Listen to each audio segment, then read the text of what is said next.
Alright, unmuting and transition. Boop.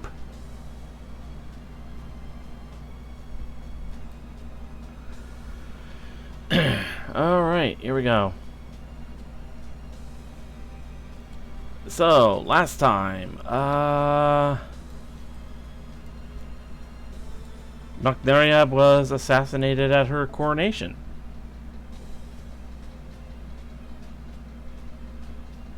Which, yeah, still kind of processing that.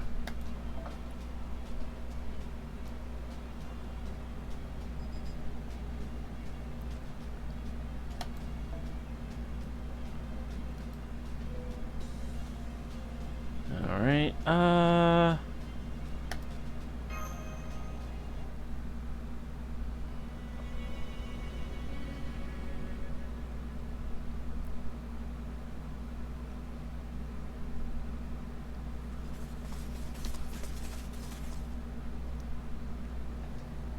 we made it. I don't know how, but we made it. Yeah, fairies from the north and south are pretty busy fighting each other. No time for us. Figured it'd be easy to get out once we gave the cathedral guards the slip, but it wasn't that simple. Ah! They just closed the gates! We got out by the skin of our teeth! Wait, Abatrot's still at the pub! Ain't much we can do for her now that the gate's been closed. Not unless you plan on approaching him from the sky, like Lancelot. But don't you worry, Abatrot's tougher than she looks. And she's used to this kind of stuff. She's probably giving Mike orders and defending the pub even as we speak. We can meet up with her again once everything calms down. It's not like you're all that close to Abatrot anyway, are you? So don't worry about her too much. She can take care of herself. I guess you're right. I'm concerned about Abatrot too, but we got more pressing matters to take care of. Now that there's been suspicion cast on Artoria for the assassination of Noctnaria, I mean, it's only a matter of time now until there's all-out war between the northern and southern fairies. And since we teamed up with the north, all 6 clans are going to be out for us and the Round Table army. Percival, you should head back to Londinium now and... Percival? You okay? You look really pale. I'm fine. Don't worry about me. I'm just tired. I'd like to think this uproar is confined to Salisbury. But you're right, Lord Muramasa. Time is of the essence. We need to act now before... Don't be ridiculous. You can hardly even breathe right now. You're not doing anything else until you get medical attention. We'll just have to find you a bed in Gloucester or some other nearby village. We can worry about what to do next after we take care of that. What she said. We need to find you somewhere to rest. Not just yet. We got some cleanup we need to do first. Looks like some Moors overheard the commotion. At least they'll be a lot easier to handle than the riot in Salisbury. Come on, let's take care of them and... Hang on. Why are there so many of them? Mash, Da Vinci, grab Percival and get him to that forest over there. Hurry. Greamer, Silver Shinobi, Artoria, get ready to hold him off. We'll keep him busy for about 2 minutes, then make a break for the forest ourselves.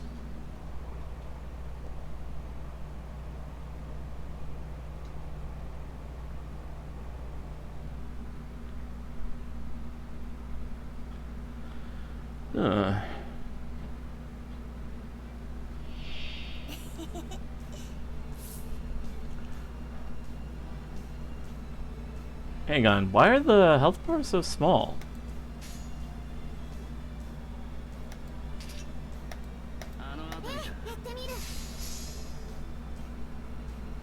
Remaining 99, okay, I guess this is just one of those, survive a few rounds.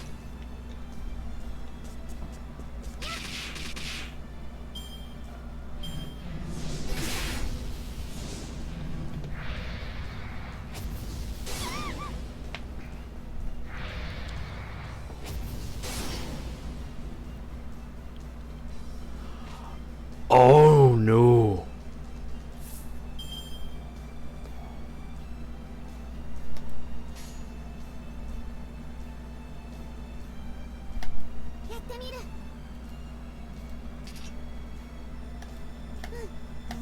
切るぜ。いいよ。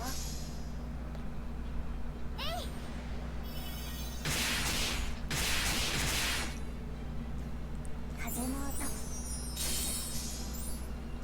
若そう。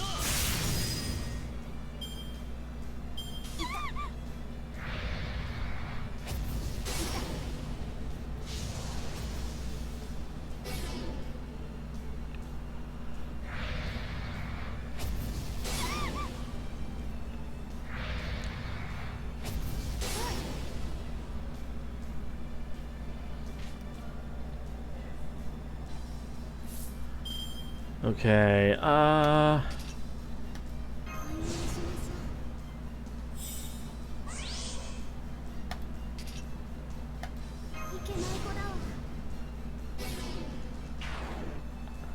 alright, that's something.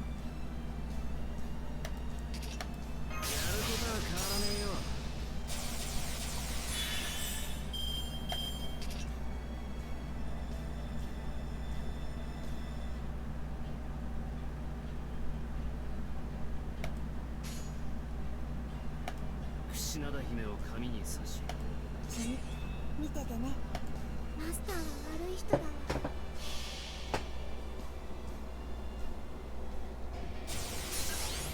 真髄解明完成に収束鍛造技法臨界メイドの土産に拝みやがれ。これが俺のつむかり村正だ。 That's a lot of numbers.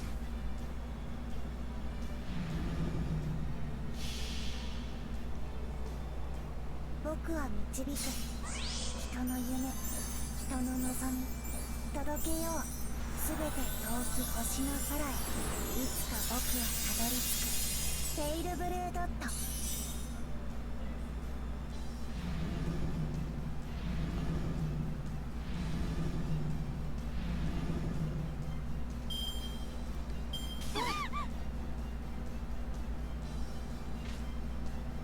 Yeah, that's a lot of them.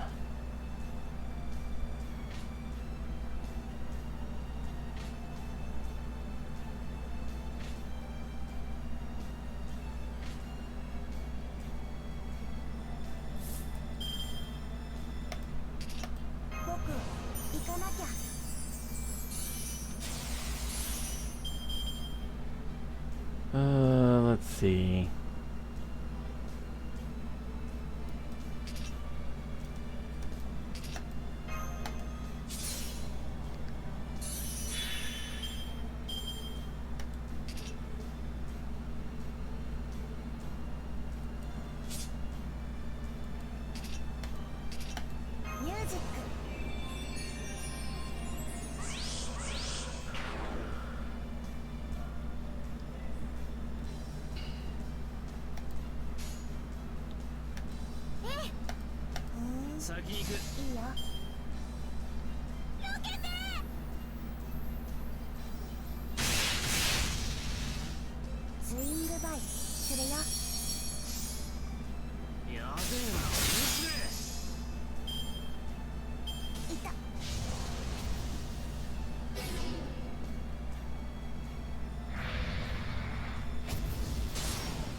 Ow.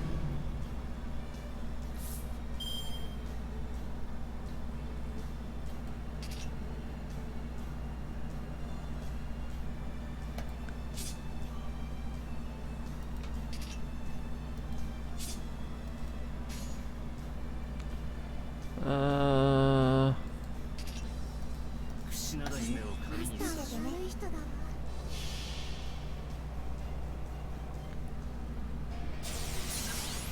そこに至るはあまたの研鑽。気づきに気づいた刀塚。縁起をもって宿業を断つ。八重垣作るは戦時の刃。散った成仏していきな。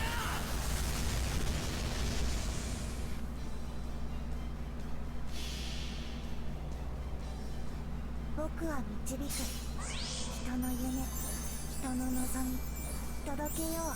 すべて遠き星の空へ。いつか僕はたどり着く。セイルブルードット。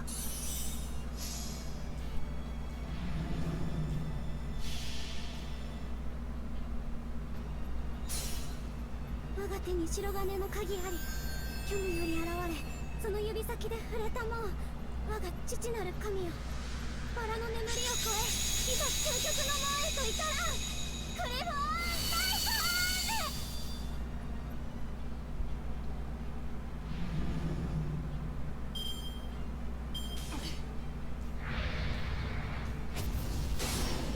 ァー Ow. Well, Muramasa's down. カルデアのサーバントも楽じゃねえな。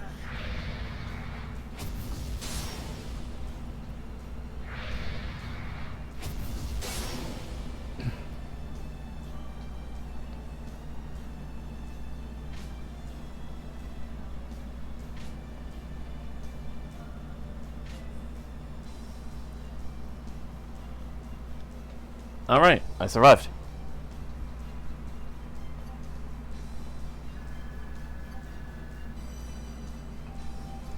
Your bond level for Hokusai! Yay!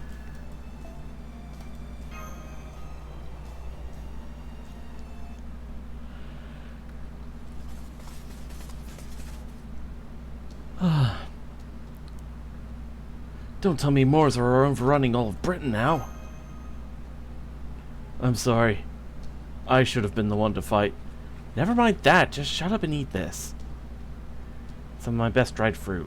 It'll help you recover some of your strength. Thank you, Artoria. You really are the child of prophecy. You're one of the strongest, most honest people I've ever met. I knew I was right to wait for you. To believe that you'd gone. Whoa! There's a ton of Moors all over the highway, too! What the hell's going on here? How could we get anywhere like this? Hey, there you two are. How are things looking at the other cities?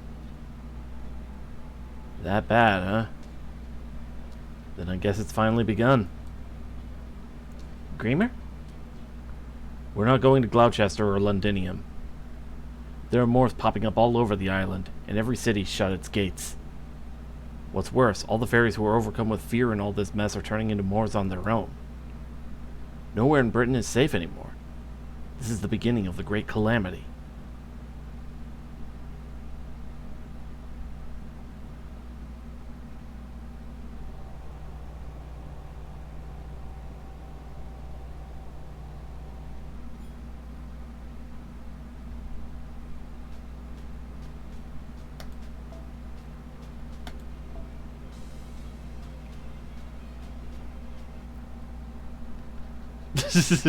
Hey, Carriesol.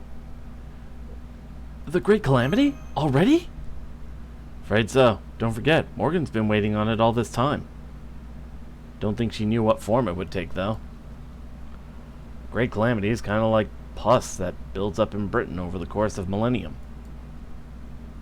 Massive death throes become magical energy that spills throughout the Isle, and the calamity that catches that magical energy grows huge as a result. That's how the Great Calamities happen, and they're going to keep happening as long as this Britain's around. It almost sounds like bloodletting. A way of, well, letting out the bad blood that's built up in the land's veins. So, what kind of calamity absorbed that blood this time, Greamer? Can you tell? Yeah, I can. Well, more that I already know. I couldn't tell while Morgan was still alive, but now that she's gone, I've got a good handle on what this calamity is. The thing that's been smoldering away in the pit for centuries is about to come out and say hello. That thing's basically why I was sent here in the first place. Although, I get the feeling there's more to it than that. You know who else gets the feeling there's more to it than that? God damn it, Kojin. My mom! Does this have something to do with the red and black calamities the prophecy mentions?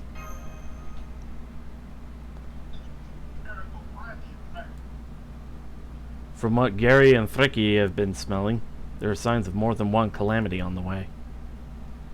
But those two calamities aren't my area, so I don't know what they are. Wait a moment, did you just say signs? Then, does that mean the calamities still haven't begun in earnest? If that's true, then the thing at the bottom of the pit, the one Ace said would destroy all of Britain if it woke up, is still asleep. And that means... We can hit it now while we still got a chance? Exactly. You're a quick one, Missy. But to do that, we're going to need the Fairy of Paradise's help. The old God of Wisdom is telling me we're going to need her to put the thing at the bottom of the pit, the one that awaits at the pilgrimage's end, to sleep. Unfortunately, he didn't offer a lot of specifics. I still don't know what exactly that thing is, for example. Artoria, I think it's time you told us about your pilgrimage's final destination. About the Fairy of Paradise's true purpose. Artoria?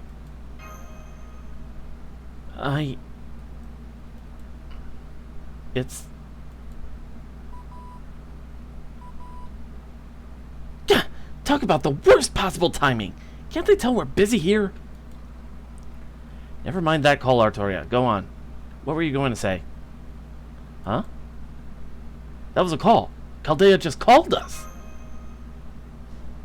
That's right. Don't you see, Da Vinci? We're getting a transmission. Our electronic devices used to be inoperable here, but now they're working again. Well, damn, don't I look a fool now. Hello? Hello? This is Codename Watson. Do you read me, Chaldea? Loud and clear, Miss Watson. This is 221B Baker Street. Last carrier pigeon message we received is 4 days old at this point, so I'm afraid we're not entirely clear on your current situation. But permit me to summarize ours. About 1 hour ago, the board's various systems began coming back online, including the systems that would previously shut down if we'd so much as approached the aisle. At the moment, our electricity is being provided by the steam generator, while we perform maintenance on all parts of the ship. We can also tell from our radar that a dense magical energy contamination has settled all over old Britain. It is too soon for this to be more than conjecture, but I believe we could say Britain has begun its collapse. It was the Isle of Britain itself that rejected proper human history, and therefore the storm border. With Britain losing its power, we too can now intervene in matters more directly. Then you mean the border's back up and running? Naturally, Mr. Silver Shinobi. Which is why I would like all of you to return post-haste. The professor still has yet to recover fully, I'm afraid. So we'll need your help to put together a navigational program that will let us maneuver through Britain's dense magical energy, Da Vinci. Once you have all returned to the storm border, it should be ready to begin operations in approximately 6 hours. Come on, Da Vinci, what are we waiting for? Right, with the storm border on our side, we can definitely handle the pit. No, we can face any calamity that comes at us. And we can heal Percival in no time, too. Thank you. I truly appreciate your kindness, but I have to refuse. Please, just leave me here. Time is of the essence, right? I couldn't live with myself if I slowed you all down. Don't be ridiculous! I can carry you no problem. You won't slow us down at all. Right, Da Vinci? Only if we don't run into any more packs of Moors. And unfortunately, the odds of that are pretty low. Percival, it's only a matter of time until more show up here, too. If we leave you here alone, we'll basically be leaving you to your death. But you knew that, didn't you? Even though you said you consider Artoria, Mash, and Silver Shinobi friends? Yes. I know this is very selfish of me, but... Gotcha. Well, if you're that committed, I guess there's nothing more to say. Da Vinci?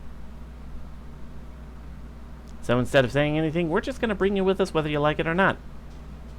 Isn't that right, Red Rabbit? Yeah, I know you're hiding over there.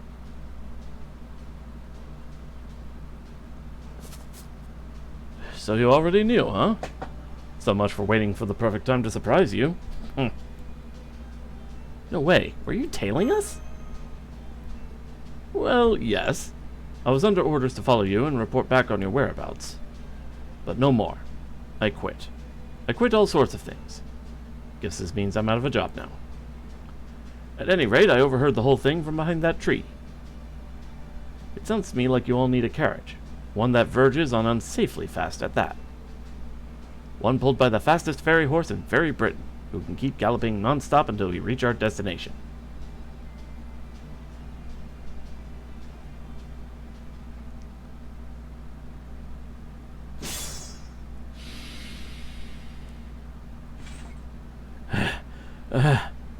That makes 70.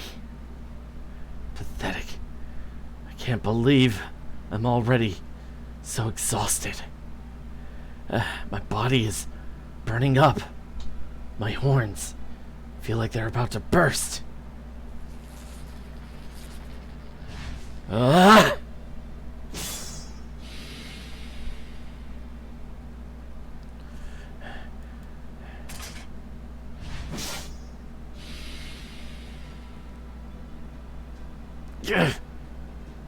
What's going on? The more I defeat, the more of them there are. It's as though my exhaustion keeps growing. I can't seem to think straight.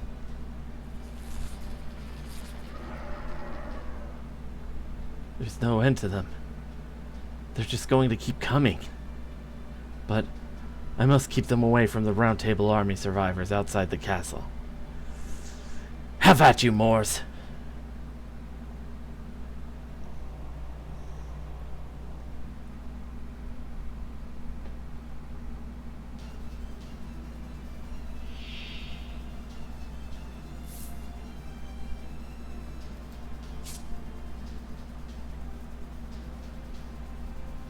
Right. Increase max HP for yourself when attacked. Increase attack and NP gauge for yourself when the enemy is defeated.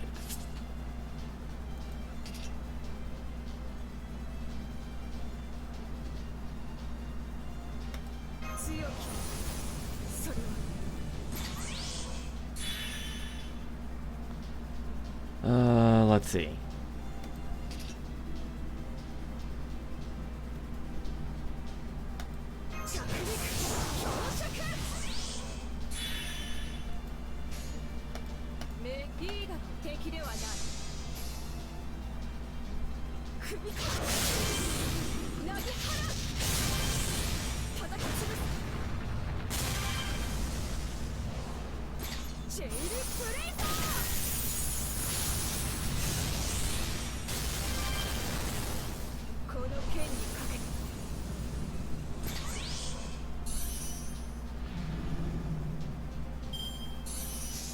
Okay, that's good.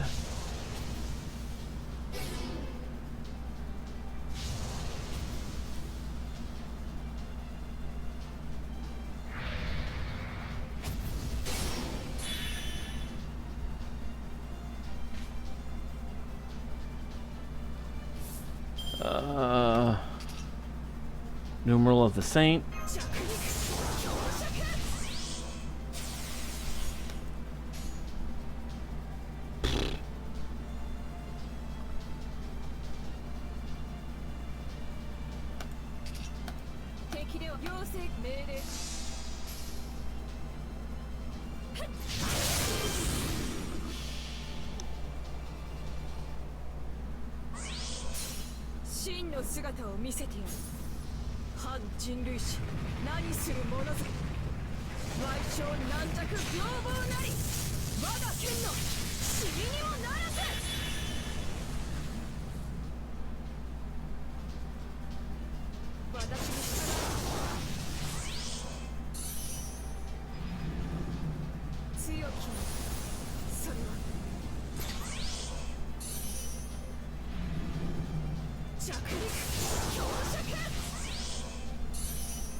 Okay, that's good.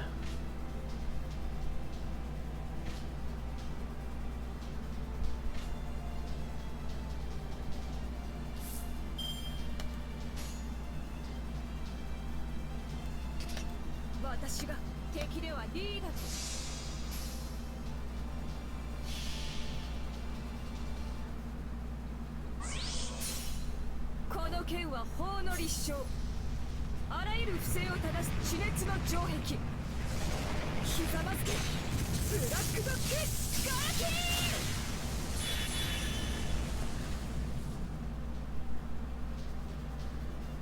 私に従う弱肉強食強きそれは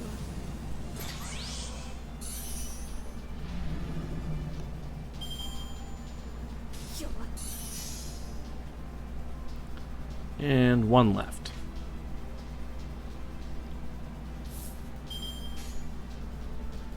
命令リーダー命令踏み込む投げ払う叩き潰す私の好みでない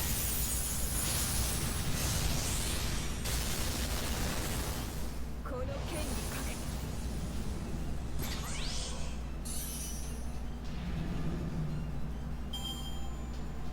弱い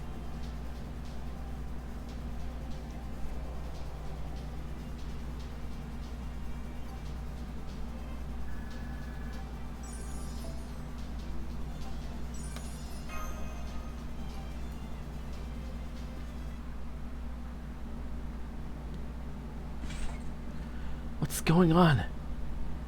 Everything looks red. Did some Morse poison get in my eyes? I can barely see. It may as well be nighttime. There. That was the last of them. It wasn't easy, but at least the Round Table Army should be safe.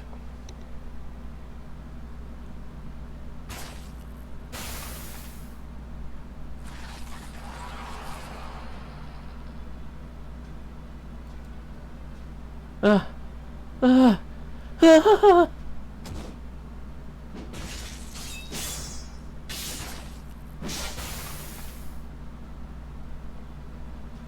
I'm sorry.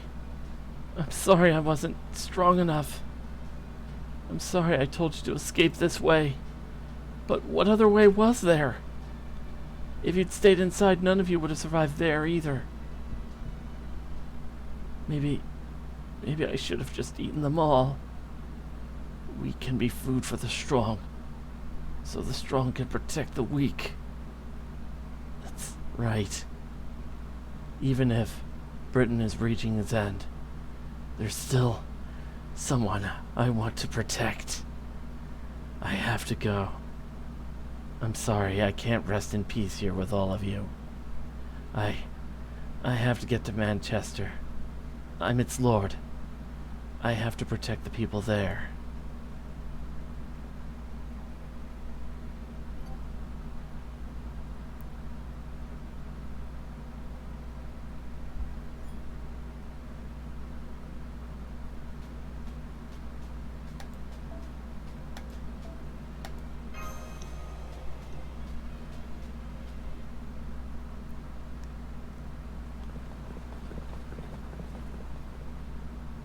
Damn it, there are moles everywhere! They must be the same predatory type we saw at Norwich. Hurry, I don't care if you grind the wheels to dust, just make sure we reach Norwich by nightfall. But Lord Spriggan, what about the soldiers we left outside Salisbury? Don't say it! Believe me, I hate to lose soldiers like that after everything I invested in training them. But we're helpless against so many Moors. Armed or not, humans can only do so much. We need the Fang clan to handle a threat this large. Not that they've been any help, since there's been no sign of them ever since they left for Gloucester. Then what's the point of running back to Norwich? Shouldn't we cooperate with the Northern Fairies again too? Why do you think I'm exercising my last resort? Any chance of alliance with the North died when Knocknariab. Damn it, of course I was going to have her assassinated eventually, but there's a time and place for these things. Why did she kill Knocknariab now instead of waiting after the damn great calamity? Morgan's history proves beyond a doubt that the fairies need a king to keep them in line. What in the world was she thinking? No. Don't tell me she wasn't thinking at all? She didn't give a single thought to the future. Didn't have any designs on rising to power. nor the desire to run this country her own way? She didn't think about any of that? She killed Nocnaria solely because she didn't like her? I can't believe it! How in the world did that monster survive for 2,000 years with such an empty head?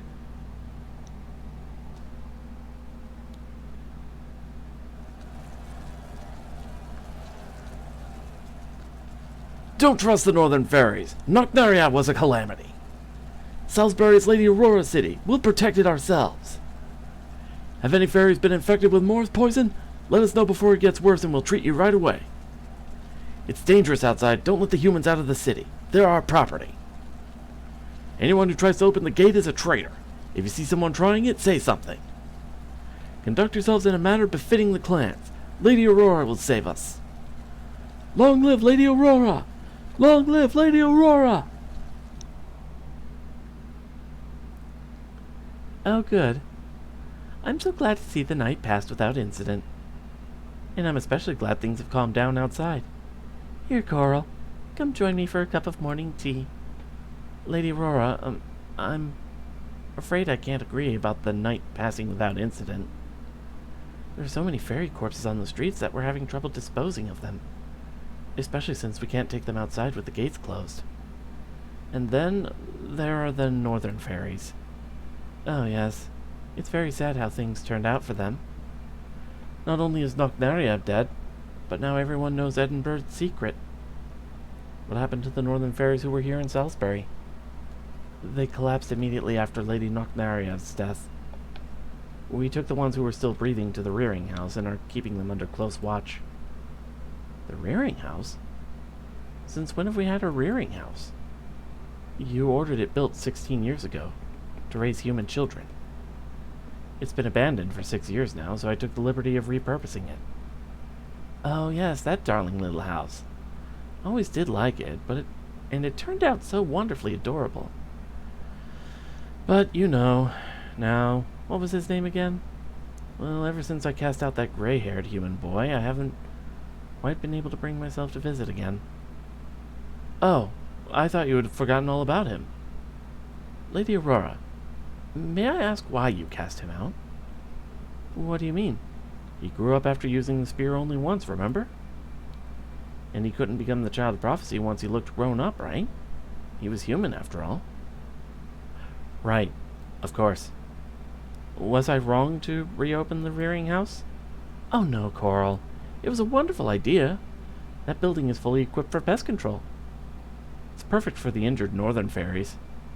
A wave of my finger will send them all to their eternal rest. But never mind them. Has the Child of Prophecy's gang been captured yet? I can't believe they'd stoop so low as to kill Nocnaria just because they lost the competition. We'll have to make sure the Child of Prophecy is brought to justice for this abominable crime. The foreign mage is just as culpable, but I'm sure the Child of Prophecy must have tricked him into helping her. I will have to ask that his sentence be lighter. He won't be able to tell me all about the outside world if he's dead. Doesn't that sound lovely, Coral? I wonder what the world outside Britain is like. Humans made everything in that world, and so many different kinds of humans at that. I'm sure it must be simply overflowing with wonders that would make your eyes pop out of your head. Lady Aurora, I'm afraid now is not the time for that. The number of Moors outside the city has continued to grow, and fairies from nearby villages have been pounding on our gates asking to be let in. There are even some fairies here in Salisbury who have been showing signs of Moor's disease. We need to increase our shelter capacity immediately. Once we open the gates and let refugees in, we'll need to open the cathedral's doors as well. We can't possibly tend to them all ourselves. So we'll also have to request aid from the humans in Gloucester or Londini. Why bother? Just leave the gates closed. Oh, and do have the human guards dispose of the fairies with Moor's disease, won't you? That's the whole reason we've been raising humans in the first place. Lady Aurora? What are you saying? I know humans are lower life forms, but they still feel. It seems far too cruel to have them put down their own friends and neighbors. And what about the refugees outside? How are we... Oh, don't worry about them. They're very strong, or they wouldn't have chosen to live in their dingy forests instead of my lovely city. I'm sure they'll find some way to get through this. We will just focus on keeping Salisbury safe. Time will take care of everything, Coral. All we have to do is stay calm and wait. So, you're not going to do anything? You just want us to remain here in the bell tower where it's safe? Now, Coral, don't be difficult. I'd hate to have to strip you of those pretty, pretty wings. Like I did to Halabaromia. You remember him, right? He was always arguing with me with his silly logic. You're not like him, right? You're a smart girl who understands my feelings. That's exactly why I know you'll continue working for me for the rest of your days.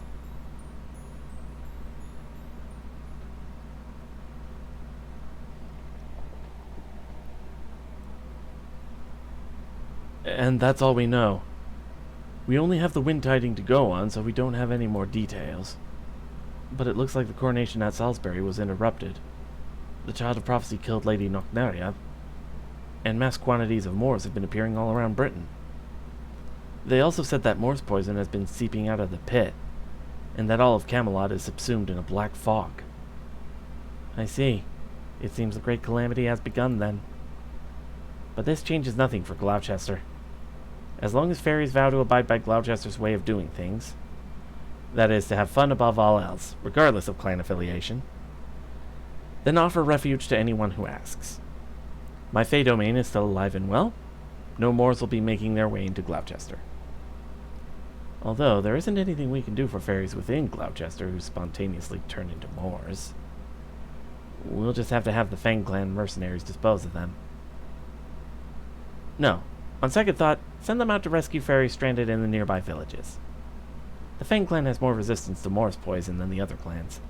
That's why they were able to kill the Moor's king. So if the only problem is an explosion of Moors, the Fang clan should be able to handle it. What we need to prepare for is the calamity afterwards, that fog or whatever it is coming from the pit. Even though Morgan's gone now, the system she created is still rock solid. Camelot has always held the Fang clan in reserve for situations like this. As long as we use them properly, we have nothing to fear from the calamity. Lady Miriam? The Fang clan is, well...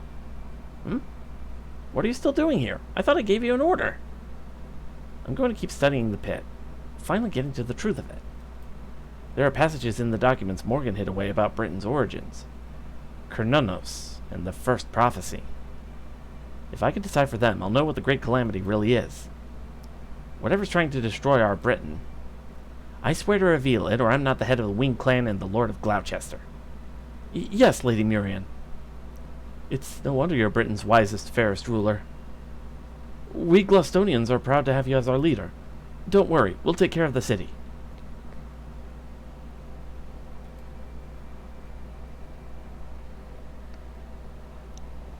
No. This is no time to take a breather. There's not a moment to spare here. I need to find the answer before Koyanskaya gets back, or I won't be able to call myself her friend.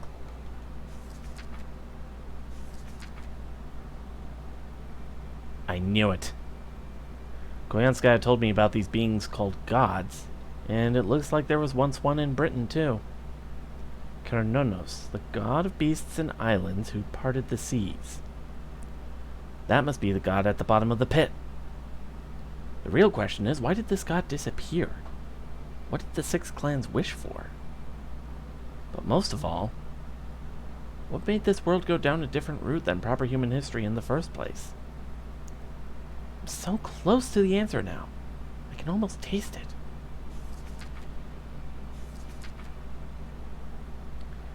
"14,000 years ago, an invader that fell to the planet from a shooting star. And then the fairies..." No, that can't be right. But it's the only explanation. Then we brought this on ourselves? No, a fairy's sins are their own. You can't punish children for their parents' sins. And besides, if this really is true, then the pit existing makes sense. Isn't a god trying to destroy us, but the Isle of Britain itself.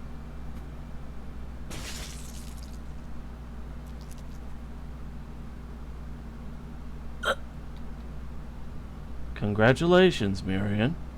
You got it. And thank you for getting rid of the Fang Clan, by the way. That made it so much easier for the Calamity to spread unchecked. Had the Fang Clan still be around, they'd have kept killing enough Moors that the Great Calamity would never show up. This time I'm going all out. The more calamities, the better. Thanks again for doing your part to end things. Besides, you got your revenge, and you learned the truth about Britain. You did everything you wanted, yes? No regrets? Then it's time to pack it in.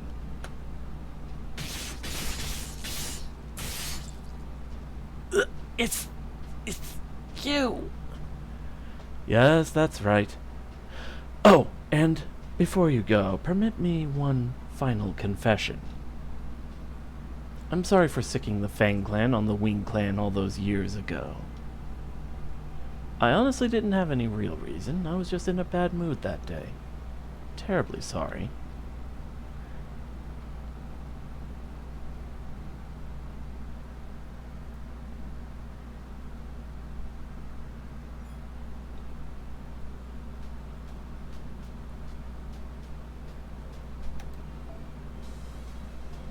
Oh boy. Looks like we're about to deal with more Moors, Berserker and Avenger. So we're gonna get the bigger ones too.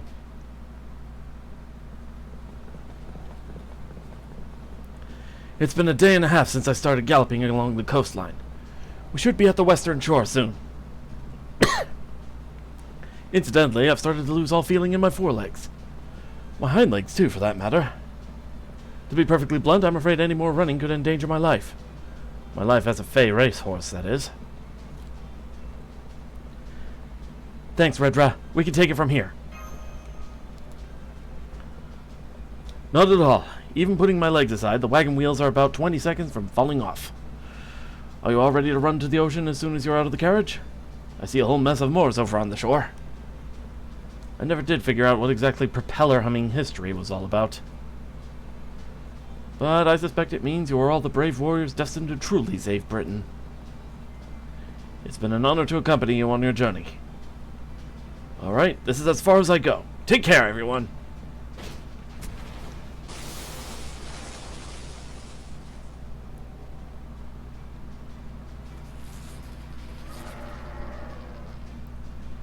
Thanks, Redra.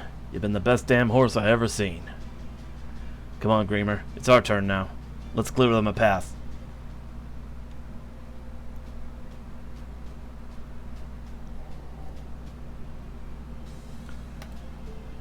Alright. Got Muramasa and Greamer set. We're gonna want some crowd control for the regular Moors. And I'll hook up a couple of moon cancers.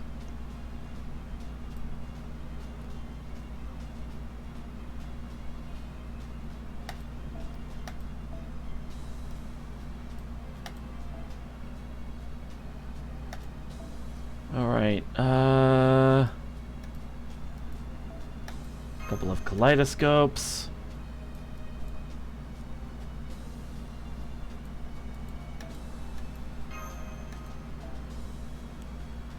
Imaginary elements.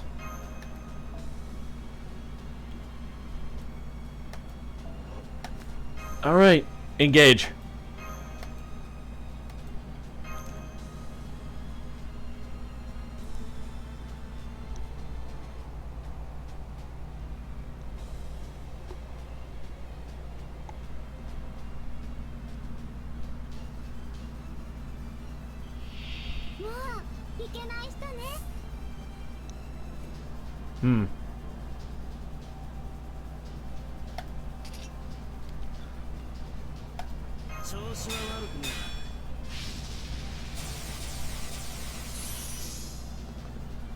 Alright, let's see. Mass hysteria. I guess this is where the AoE Seraphins start to really shine.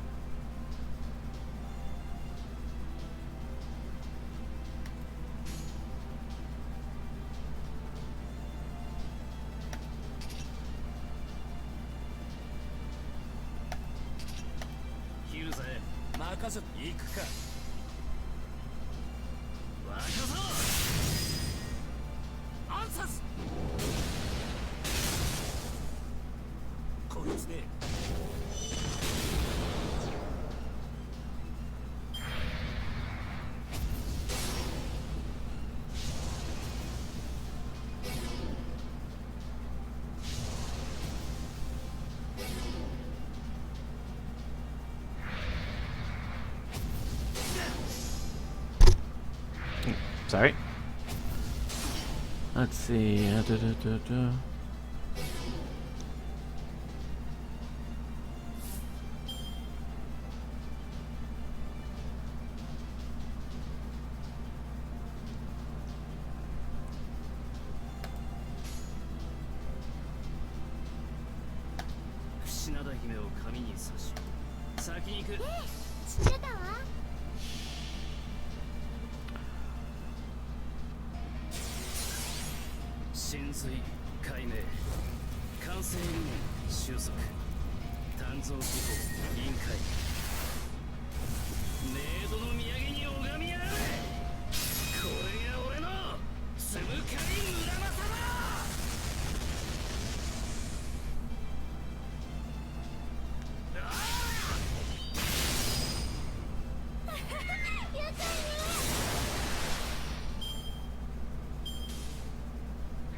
You know what?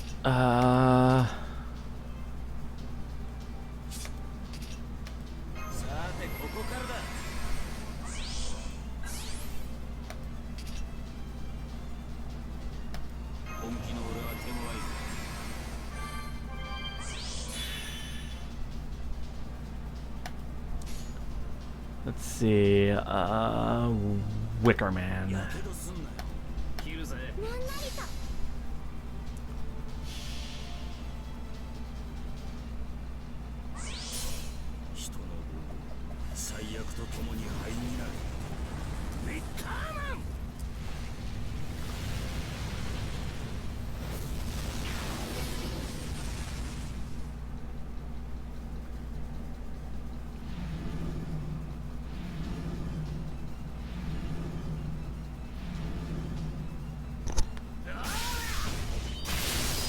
Alright, as long as the large Morris doesn't spawn any minions, we should be fine.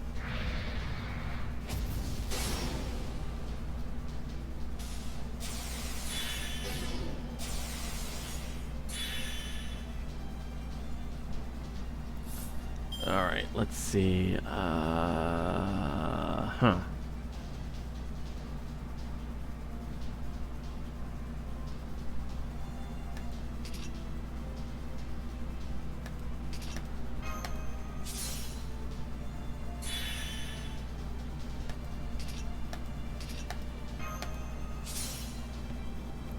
Get some charge from Uramasa.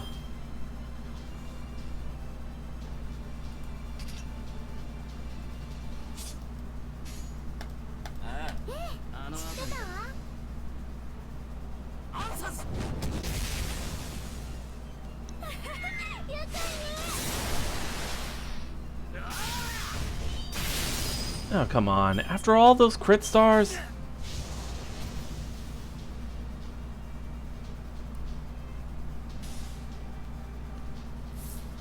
Alright, let's see.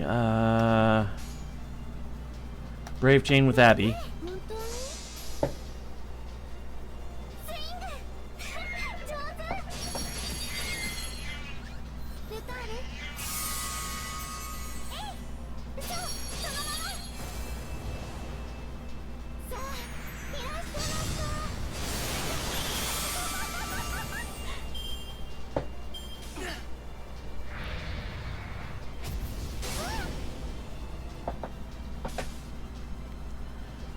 Uh-oh.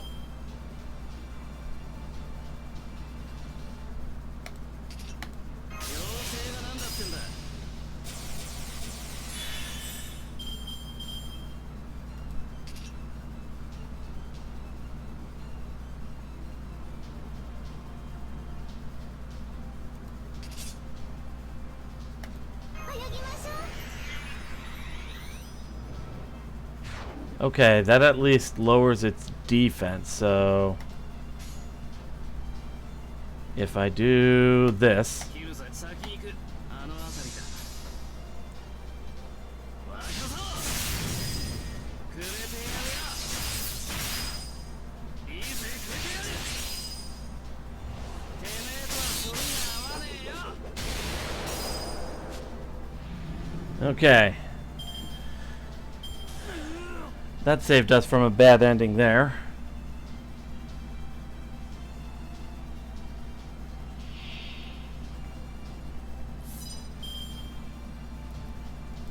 Okay, let's see.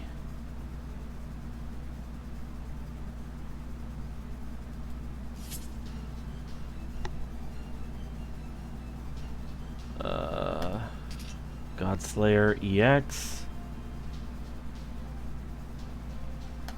さて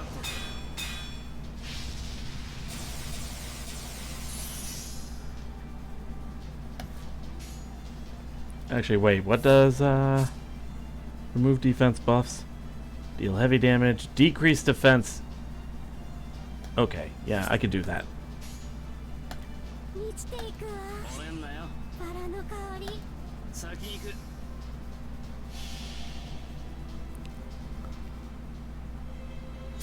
70、700の夢の兆し。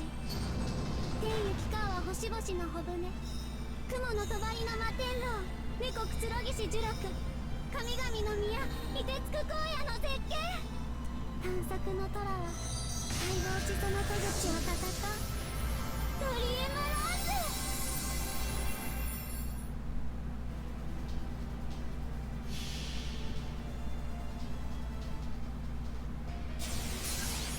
そこに至るはあまたの研鑽気づきに気づいた刀塚縁起をもって宿業を断つ八重垣作るは戦士の刃知った成仏していきな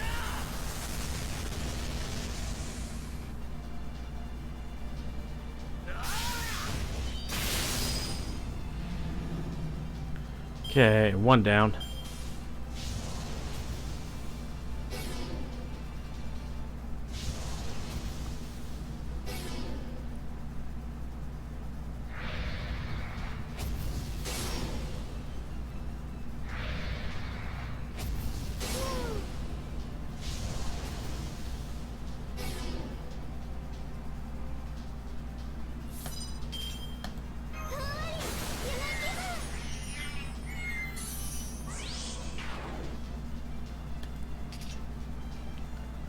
Alright,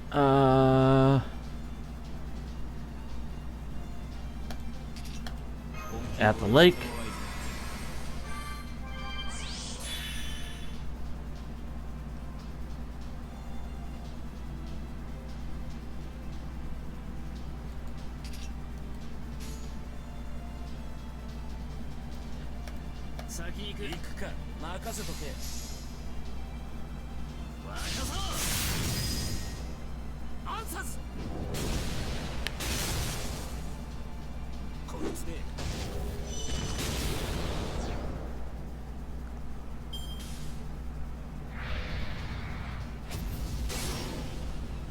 Okay, that's the last of protection by arrows.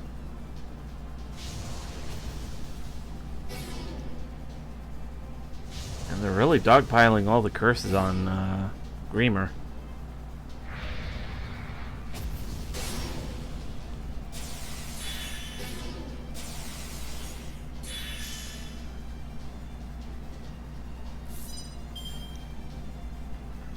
Mass Hysteria.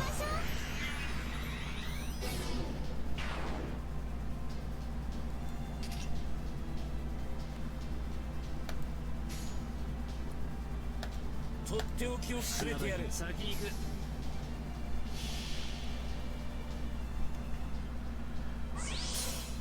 巨人炎の檻となる。ウィッター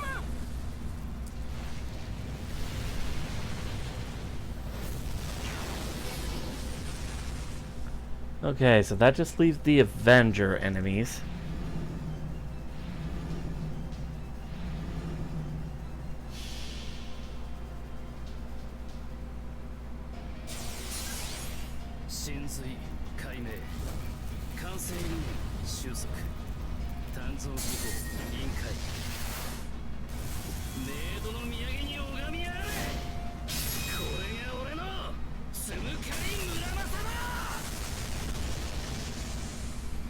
Well, not enough to take them out, but...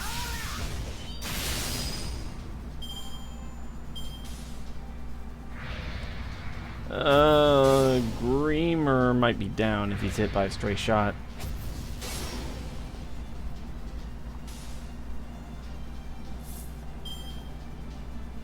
Yeah, I don't think he's surviving this.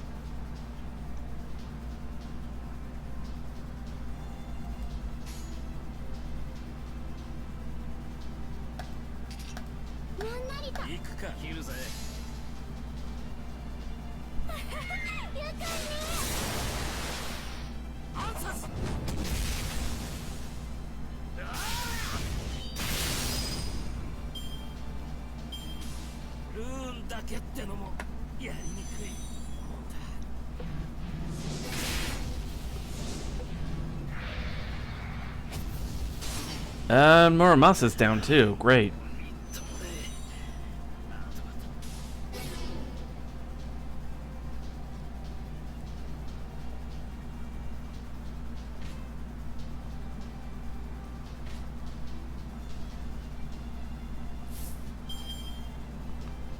Alright, Kiara.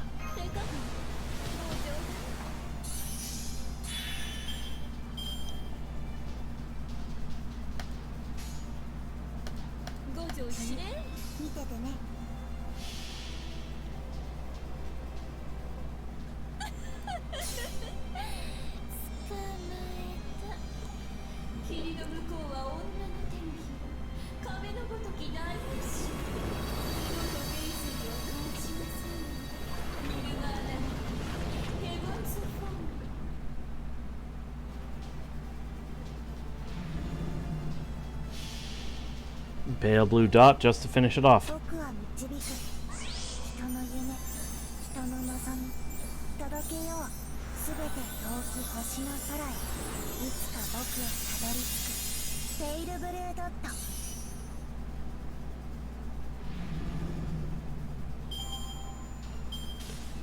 逮捕完了。釈明があるんですか？言い訳は会の中ですることに。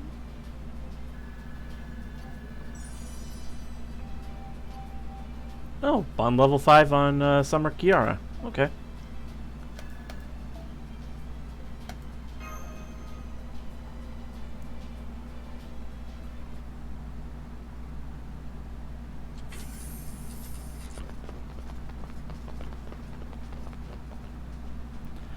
Oh.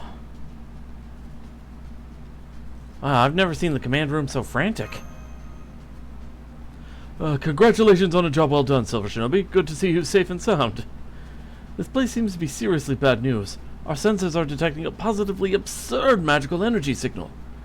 According to Sheva, we only have a few hours until the collapse begins. I wish I could give you the time to take a breather in your quarters, I really do. But can you tell me more about just what is going on here before I have an aneurysm? But first, roll call. That must be Artoria, the King Arthur of Fairy Britain. That must be Percival of the Round Table Army. That's obviously Cuchulainn. And that must be Senji Muramasa, the alter ego disciple of the foreign god. Excellent. I can see they're all just as capable and dependable as I thought. Having them on board should give us just the edge we need. Guten Tag, denizens of the land of the Fae. Pleasure to make your acquaintance. I am Gordolf Muzik, Director of Chaldea and Commander of the Border. Given the circumstances, I see no point in discriminating between those of you from proper human history and those of you from the Lost Belt. Since we're all in the same very rapidly sinking boat, I hope I can count on your help in resolving this unprecedented crisis. By the way, how come there are so few of you? Didn't Da Vinci's reports mention at least a few others?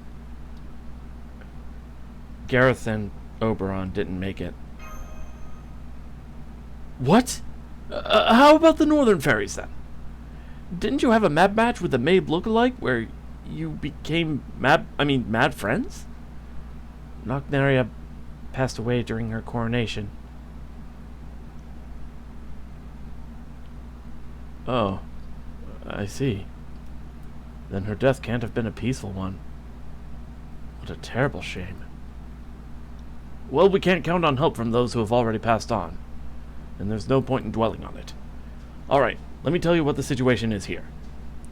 We've begun our water takeoff sequence, but it's going to be several hours yet before we could leave. Technical advisor, I need you in the computer room yesterday. Nemo Professor needs your help. Mash, see that our 2 guests are well tended to. No, wait. Take Percival to the infirmary first. He's not looking too good. Muramasa, Greimer, now that you're on board my ship, you'll be treated like any other Chaldean servant. Captain Nemo here will brief you on our plan of attack. As for you, Silver Shinobi... I see you're in just as sorry a state as ever, but there's nothing new for you by now, is it? First, I want you to get yourself checked over at the infirmary. Then use our precious few spare command spells to replenish yours. After that, you're to return here and brief myself and the administrative advisor on every place you visited in Britain.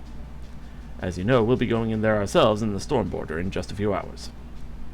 So we're going to need all the information you can give us on the land of the fairies who live in it. Yes, sir. D2 Ultima, welcome to the stream. Good. It's been a day and a half since our last transmission, so if we leave in 6 hours, that'll be about 2 days. I don't see the entire world ending in 2 days, so we should still have plenty of time. I think. Nonetheless, this is going to be a fearsome battle, so make sure you're all well rested and ready for anything.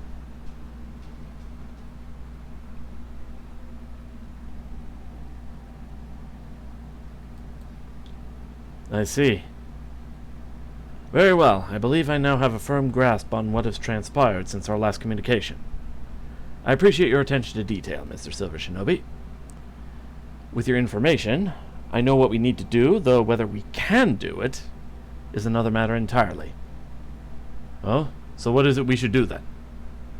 Broadly speaking, we have 2 goals. The first is to prevent Britain from collapsing. That will require us to investigate the pit, stop the calamity, and wipe out the Moors that have sprung up all over Britain. And the second is acquiring the divine construct. We came very close on the latter, but it seems we were thwarted at the last moment. Ah yes, the sacred lance that was supposed to be sent from Camelot. I don't blame the Round Table Army for this, but I still can't help but wonder if they couldn't have finished just a day sooner. Damn it! About that, Greimer, could we see you here for a moment?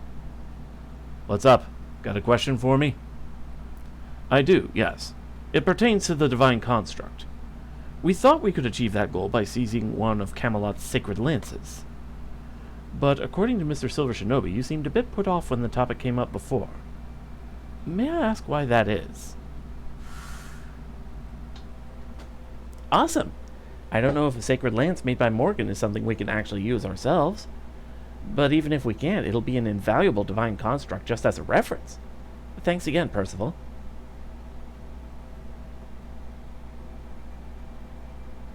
Damn, you got a mind like a steel trap, don't you, Silver Shinobi? Yeah, that's right. You guys are barking up the wrong tree. Taking one of Camelot's sacred lances for yourself doesn't mean you'll automatically be able to fit it into this ship. Divine constructs are closely tied to their wielder. You might be able to create one, but you having the right to actually use it isn't the same thing. Until you guys get back what you at Chaldea, no, what all of proper human history lost when the world was wiped clean. You'll never be granted a divine construct of your own. We lost something during the bleached earth phenomenon? Can't be, but... No, it's the only logical explanation. So that's why we had to come to this lost belt. And Mission sent us here because she knew about it. Ah! Alert! Alert! There's been a change in Central Britain's gravity! Whoa, it's as strong as the foreign god's pseudo-black holes! Something really gross is emerging from there. Ah, I don't even want to look at it. You think that's bad? I'm seeing fire spreading all over Britain. Looks like it started in the northwestern part of the Isle. A whole tsunami of fiery wind is blowing across all of Britain from Manchester. Fire broke out in Manchester? Keep it together. Gather as much detailed information as you can. I also want to see these phenomena myself. Point the ultra-long-range lens we used in Atlantis at Central Britain. I'm trying, but we can't see a thing out there. It's as dark as the bottom of the ocean out there. But we're still positive about what's going on. Then it looks like we'll have to go see what's going on for ourselves. Any word from the professor? How much longer until the navigational program is done? She said it's already done. She just needs 30 more minutes to test it before it's deployed. It's good to have Da Vinci back. That's 3 hours sooner than I expected. Gordolph, Holmes, the ship is ready for battle. Silver Shinobi, would you bring Mash and Artoria Caster here? We don't have a single second to spare. I hate to do this, but it looks like we won't have any time for a test drive before we head out.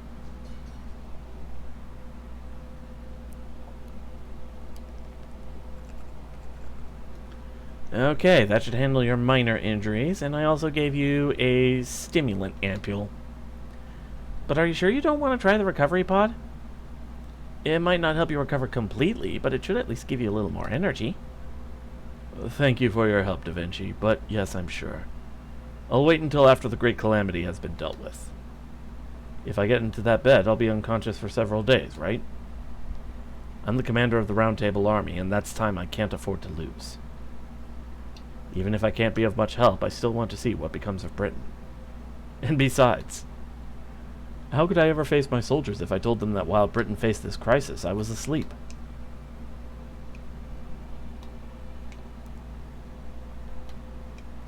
Besides, there's something I need to tell you too, Artoria. I was hoping to keep this to myself, but I can't do that now that I blabbed about it back at the cathedral. This is about you being a substitute child of prophecy, isn't it? Is that also why you're in poor health right now? From what I've gathered, it was Aurora who took you and those other human children in just after you were born. Woodwells was the one who saw you had talent at the rearing house, and Lancelot taught you how to use a sword.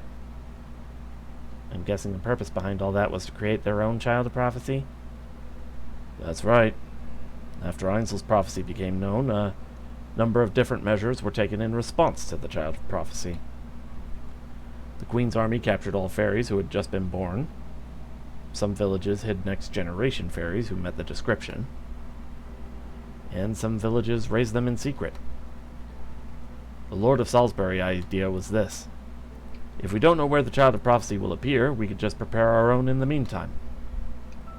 So that's why you and those other human children were taken in and raised to be warriors. You were meant to serve as the child of prophecy in case the real one didn't appear 16 years later. True. That may have been one of their reasons. So what happened afterwards? Lord Woodwose determined that I had the most potential out of all the candidates. What's more, Salisbury possessed one of the weapons Ace the Savior used to save Britain in the Fae era. This spear. The Spear of Selection. However, Ace had placed a seal on that spear that prevented any sinner from using it. In practice, that meant only humans could even touch the spear, let alone wield it. So that's why they used human children. Even if they're not as strong as fairies, they could use the Spear of Selection. And that was the bar that had to be met to call oneself the child of prophecy. That's right. Then, when I was 10 years old, I succeeded at drawing out the Spear of Selection's power. I think it chose me, that it wanted me to use it to kill wicked fairies. I'm sure I heard a voice saying something like that in my head. That was also when the Mirror Clan disappeared from Britain. The day the Spear of Selection chose me was also the day she went to the Lake District on our Lord's orders. Huh? Hang on. That doesn't make sense. The Mirror Clan disappeared 6 years ago, right? But you're... The Spear of Selection uses its wielder's life force to generate its true power. I'm sorry, Artoria. The truth is, I'm 16 years old too. I was 10 when the Spear of Selection chose me, and I aged 10 years as a result. That's why I have the body of a 26-year-old. But British humans only live 30 years on average. That's why you didn't age anymore the second time you used it. You couldn't age more. Does that mean the only reason you're still alive now is... Yes. I must have been born stronger than other humans. I guess Lord Woodwose did choose well, huh? That's why I owe you an apology, Artoria. I was raised to be a substitute for you. No, to be a threat to you. But instead of coming clean about that, I began an organization meant to support you. I used your name without permission, just so I could put the Round Table Army together for my own selfish reasons. I have no right to speak about peace in Britain, but I went around preaching it all the same. That's not true at all. You didn't do this for yourself. You never did. Even now, you're forcing yourself into action just to save Melusine. Attention, Stormborder. The ship is now battle ready. We've detected a powerful gravitational fluctuation in central Britain. Holmes believes this is the start of Britain's collapse. In 30 minutes, we will transition to flight mode and attempt to enter British airspace ourselves. All hands to the bridge. All hands to the bridge. I repeat, the ship is now... Looks like that's all we've got time for now. I'm heading to the computer room. What about you two? I'll go to the bridge too. I may be an imposter, but I still called myself a Knight of the Round Table. If nothing else, I want to honor my companions who lost their lives on the battlefield by seeing for myself what becomes of Britain. My own wish may be nothing to speak about, but I can at least honor theirs. A future where humans and fairies can coexist in peace.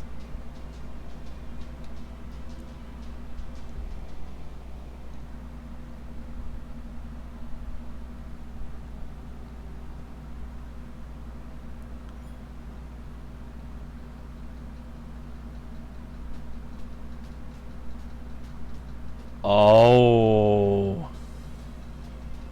that is not looking good. Okay, heading over to Manchester.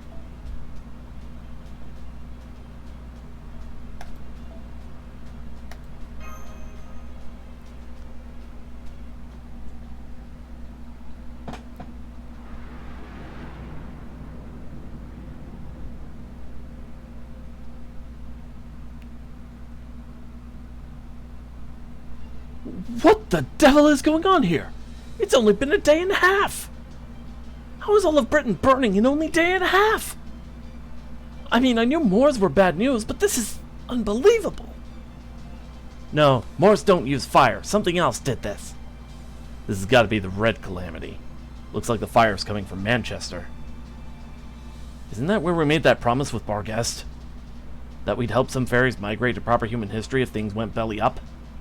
That's right. Barghest told me about that. She said she had already talked to Manchester's residents about the prospect of migrating outside Britain. And that they all loved the idea. Then we need to hurry there now. That's where we're headed. We need to find out what's causing the fire anyway. It'll be something of a detour, but it shouldn't affect our entry route to the pit. How are things on your end, Da Vinci? All systems green. We're making good time at 60 knots, or 111 kilometers per hour. You want to head to Manchester, right? I was just thinking we should make our first stop, too. We have to keep our promise to Barghest, after all. We should be there in 10 minutes, but it's surrounded by a massive fire. At least the ferries inside should be safe. The town's ramparts ought to keep the fire out. We'll have to move the ferries onto the storm border all at once, since there won't be time to guide them one at a time. So, Silver Shinobi, I'd like you and Mash to head there ahead of us and let them know we're coming. I'll send the shadow border down to the surface as soon as we arrive in Manchester's airspace. It'll land automatically, but you'll still need a driver to get there. Can you do that, Mjolnir? Sure thing. Guess I'm the only one who can, since Chubby's got to stay here as the commander. I'm impressed you accepted so readily, Munir. But I suppose you are the border's longest-serving pilot. Oh, well, yeah, pretty much. Besides, I had it easy up till now. Great. Okay, I'm counting on you guys to round everyone up and fill them in. Will do. Just be ready to welcome them aboard.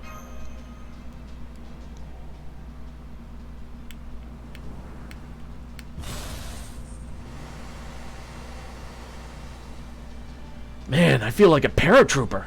Da Vinci thought up an autopilot mode for everything. Scanning for hostile entities. Good, no more's nearby. Outside temperature is 1,000 degrees Celsius? That's like running around inside a forest fire. Make sure your mystic code's on good and secure, Silver Shinobi. Alright, full speed ahead to Manchester. Let's go!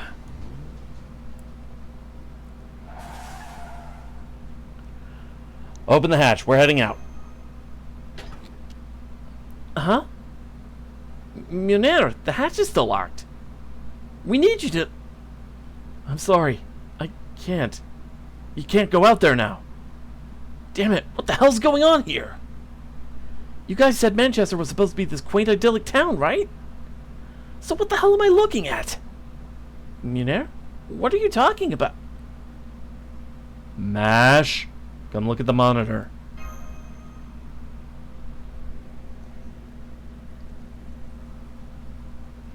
What are those?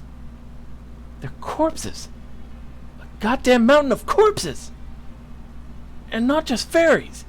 Humans, too. And they didn't die in the fire. The human corpses are all torn apart. It looks like by fangs. And the fairies were hacked to bits with swords. Which means the fairies were cut down. Help! Help! She's gonna kill me! She's gonna kill me! Something's wrong with Lady Burgest! I don't want to die! I don't want to die! She said we would all survive! She said Chaldea would keep us safe, even if the Great Calamity struck here! No! I don't want to die anymore! I hate fire! I hate nights! Help! Help! Save me, Oberon! I don't want to be born just to be killed all over again!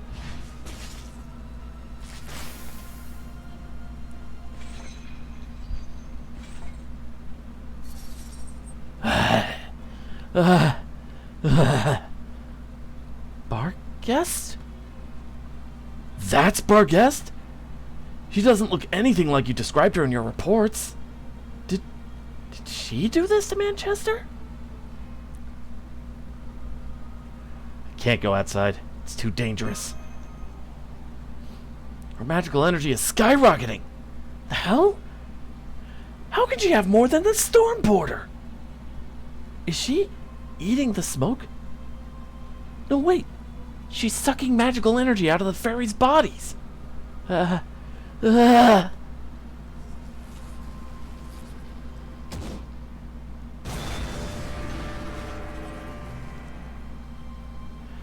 God, she just kicked the border like it was a damn football. Get the border out of here, Munir. That's the magical energy eater Da Vinci wrote about in her reports. She's sucking up Senpai's life force. I'm trying, but the steering wheel's not... Huh? Hang on. She's going away on her own. Guess she's not too interested in us. She's headed outside the city. I think towards Gloucester? And she's not alone. There's a bunch of black dog-like creatures following her. She's got them all lined up in a procession. It's like watching some twisted real-life Pied Piper of Hamelin. Is that...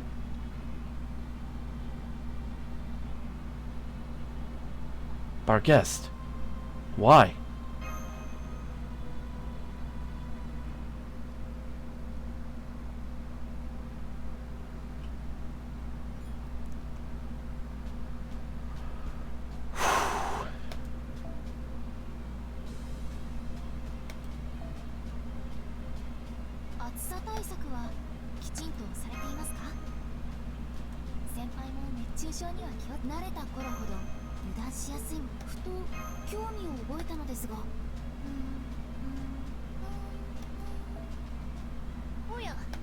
か物入りかな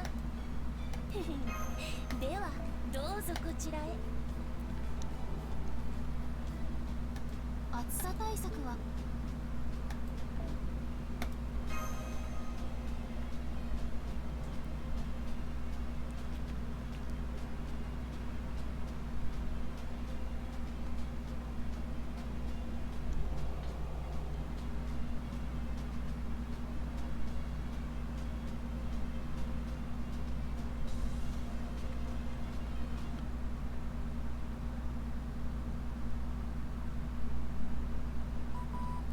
I've got the shadow border safely stowed away. Are you guys ready to head to the pit now? Yes, Manchester has been completely destroyed. Given what has become of Varghest and the fact that she is now leading a procession of black dogs, I believe it would be best to refer to her as the Calamity of the Beast from here on. Regardless, though we could take her on now, I agree that we should make our way towards the pit first. I trust there are no objections? Hey, come on, just because it's true doesn't mean you gotta be so blunt about it. She might have been our enemy, but Varghest was one of the few fairies in Fairy Britain who... It's okay. I'm not sure why Varghest slaughtered all of Manchester, but whatever the reason, it's no surprise she became a Morse after doing something so horrific. I have no problem calling her a calamity now. Okay, if you're sure. Just don't push yourself too hard, okay, Artoria? In any case, we will have to fight Varghest eventually, since she's the source of the fire spreading all over Britain. The walled cities are still holding out, but the fires completely devastated the forests and plains. It also looks like the smoke from the fire is gathering in the sky and forming thunderclouds. She's consuming the lightning they generate as her primary food source. Her magical energy grows with every step she takes. We are going to have to stop her before she becomes a literally unstoppable monster. Even so, we need to check on the pit first. There's both a red calamity and a black calamity, right? We can't go to war until we know the enemy's strength. Luckily, the calamity of the beast is still moving slowly. She seems to be headed towards Oxford right now, but at this pace, it'll take her a good 4 to 5 hours to get there. That should give us enough time to come up with a plan of attack. Got that, Artoria? Silver Shinobi? Do we really have to defeat her? Is there no other way? No, there isn't. There's no getting the old Varghest back now. I hate to admit it, but I only now figured out why she was gifted her name. It was to prevent her from becoming... that. But now, because I defeated Gawain, there was nothing to stop it anymore. The Black Dogs. The curse the Moors King put on the Fang clan. Maybe Varghest always knew she was going to become a calamity from the day she was born. That must be why she was so hard on herself. Why she strived to be a model knight. Ah! What is that? What is that? Oh gods, it's gross. I don't want to look at it anymore. Stop that lookout. What are you talking about? Ah, you can see the pit, can't you? Save the whining for later and put it up on the monitor. Now! Our primary objective is to acquire the Sacred Lance at Camelot, whether we can use it or not. So we need to get a handle on what's going on with the pit as soon as possible. Yes, sir. I'm putting it up on the monitor now.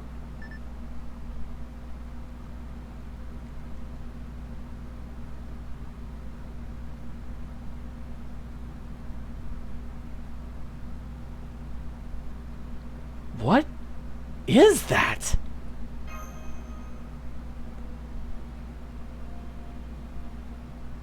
That black mist seeping from the pit is actually severe multi-layered curse contamination. Whatever you do, don't touch it. It'll make it go insane and rot your whole body. Although, whoa. This is amazing. The inside of the pit's almost like a whole other dimension. Every signal I fire at it just disappears. It's basically a cursed bottomless pit. No, never mind the pit itself for now. That's the real problem. What are you doing, Data Collection? Get to work already. I'm trying, but I can't. I can't get a read on its magical energy or its spirit origin.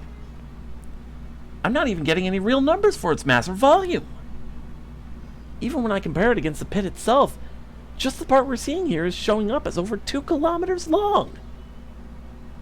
Whatever it is, it's impossibly big. There's no other creature like this, not even in the deepest ocean trenches.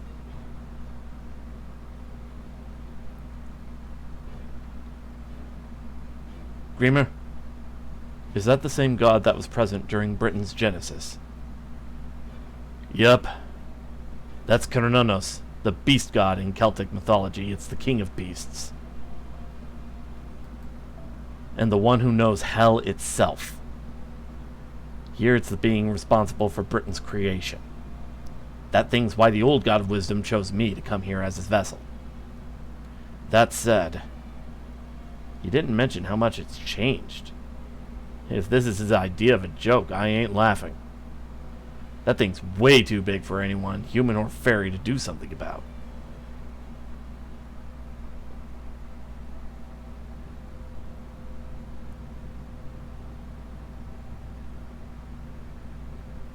That's a big boy.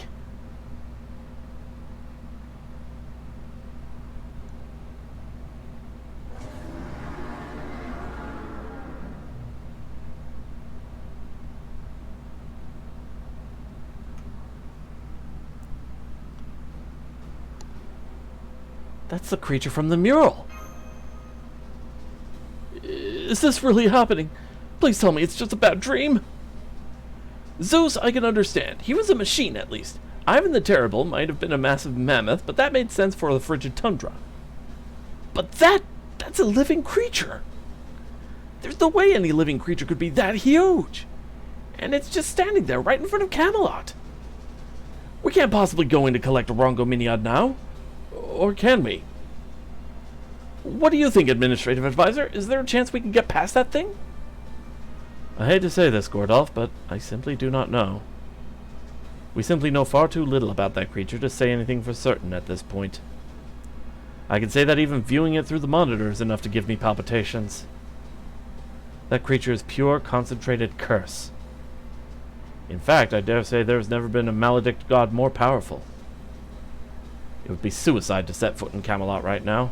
And yet, I suspect that creature is precisely why Queen Morgan prepared the sacred lances. Take a look at where she kept them.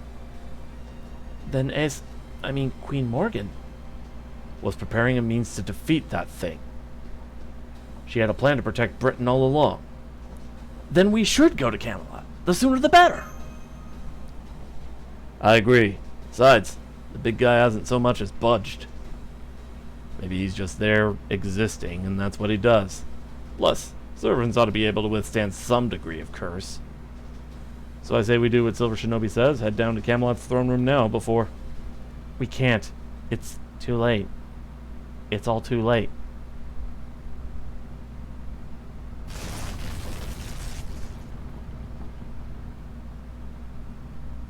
More black haze is leaking from the pit.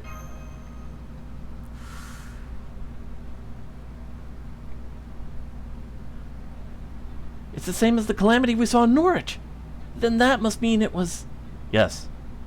That calamity was just Cernunnos' hand. One of many.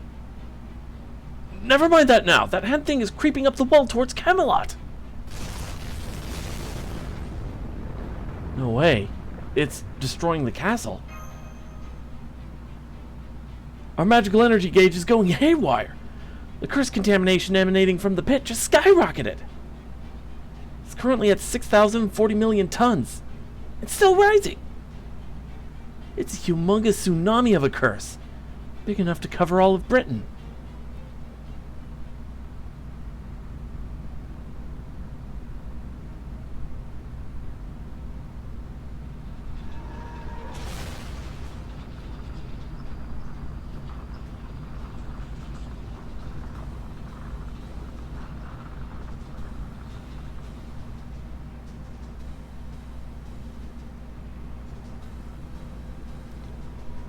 Hard to port, 180 degrees. We need to get out of this airspace now.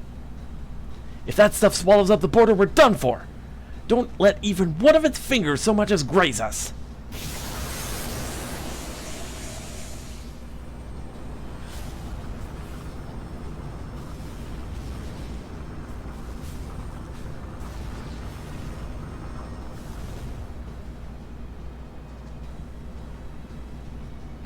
It's no use. I'm giving it all we've got, but we're not getting any more altitude. Crononos must have 100, 200. I can't even count how many hands it's got. They're everywhere you look. We can't avoid them all, let alone get away from them. Damn it! Da Vinci, what about the shadow border? It won't work. Even if we could get everyone on board in time, there's no way to run with the ground covered in curses. There's no way out of this. I think this might be it for us. Ah! Contacted 765. Goodbye, everyone. It's been swell knowing you.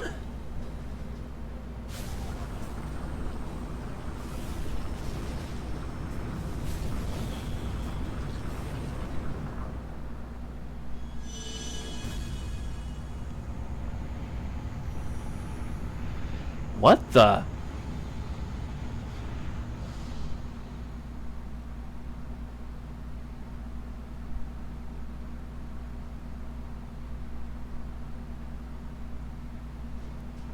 We have visibility again. Those icky things are gone. Our engine output's back where it should be too. We can get out of here no problem now.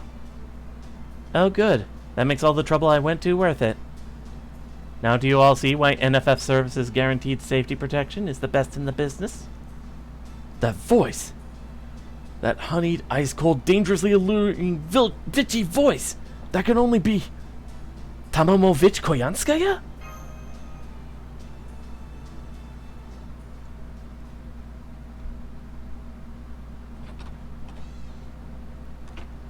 Lady Miriam, did you leave the lights off again? You're going to ruin your eyes like this. I just got back from the coronation. I'm sure you've already heard how it turned out, but... Bloodstains. Miriam? Oh, Koyanskaya. Welcome back. I'm glad you're here. I still hadn't said a proper goodbye.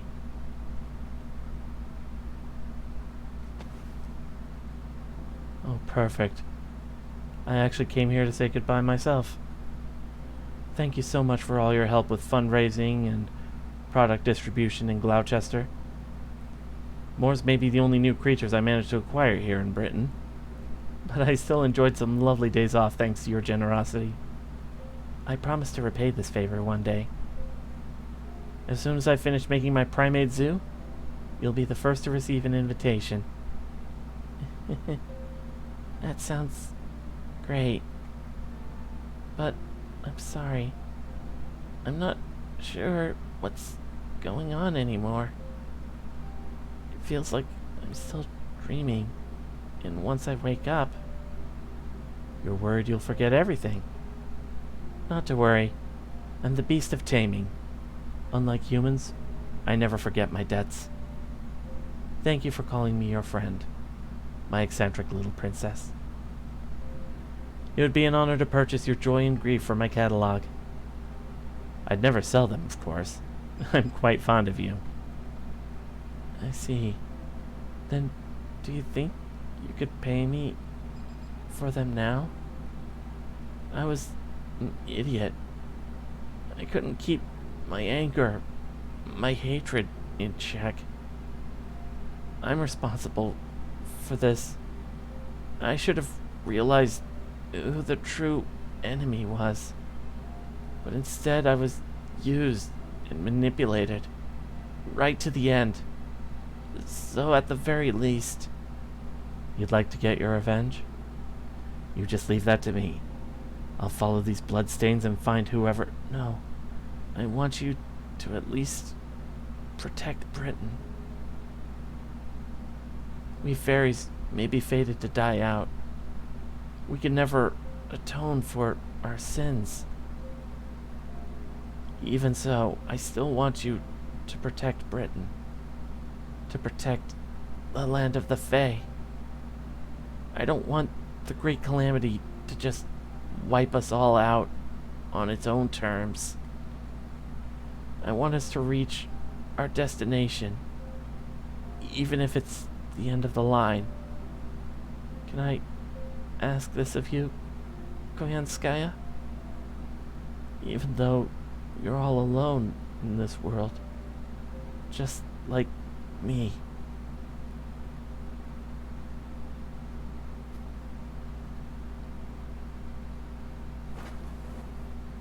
Protect Britain in the true sense of the word, Alright. I'll do it. If you're looking for me to protect rather than destroy, it's obvious what needs protecting. Rest assured, NFF Services has the situation well in hand. I'll make sure the ones who can make the real villain's life hardest stay safe and sound.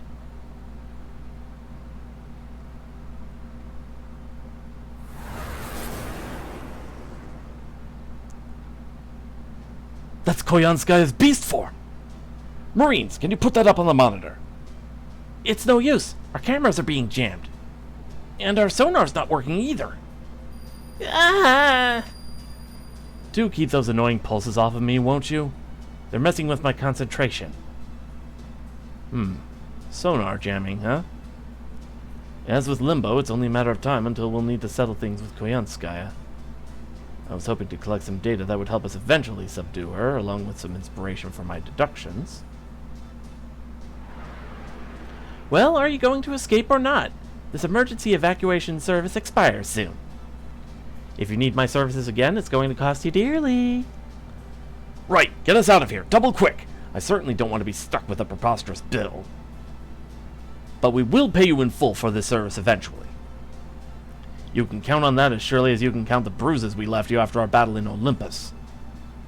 Oh, in case it wasn't clear, that was a reference to the fact we trounced you during the...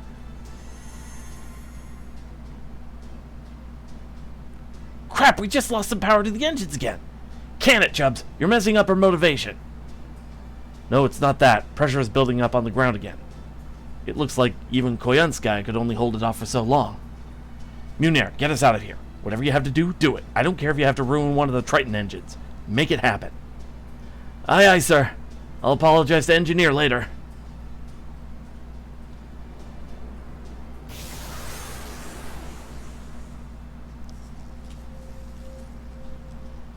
And that's as far as the friend discount goes. The rest is up to Chaldea. As for me, I think it's time I return to my headquarters. So this is Kernonos' curse. Easy to mistake it for a weapon capable of destroying the world. But this curse isn't meant for enemies from the outside. It's for cursing your own kind. And yourself. A curse of self-destruction. The only way I could defend their ship from it was to absorb it myself. What a sorry state of affairs this turned out to be.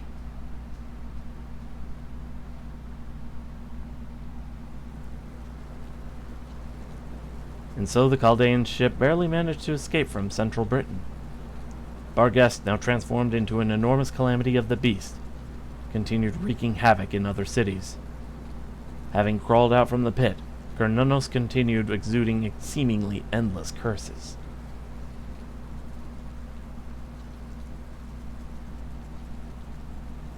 The fairy villages that dotted Britain's forest burned to the ground, which itself began to crack and fall apart under the strain.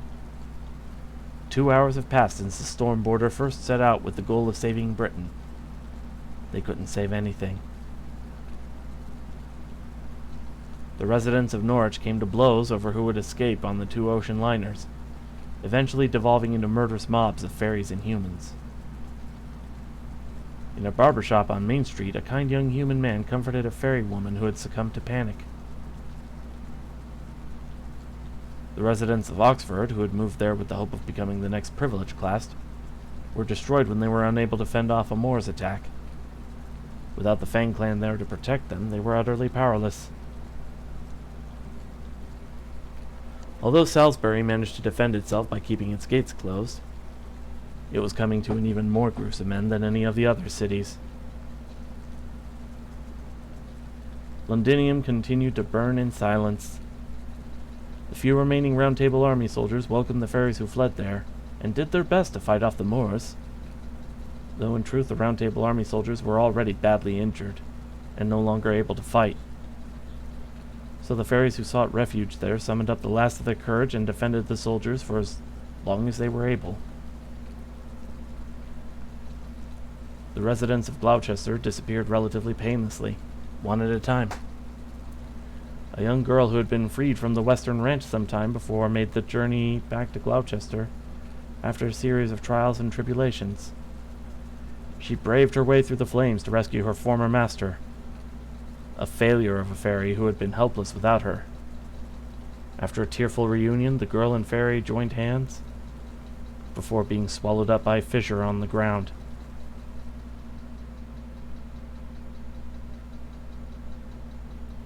This is horrible. All of Britain's beauty gone. Indeed, Miss Carolite.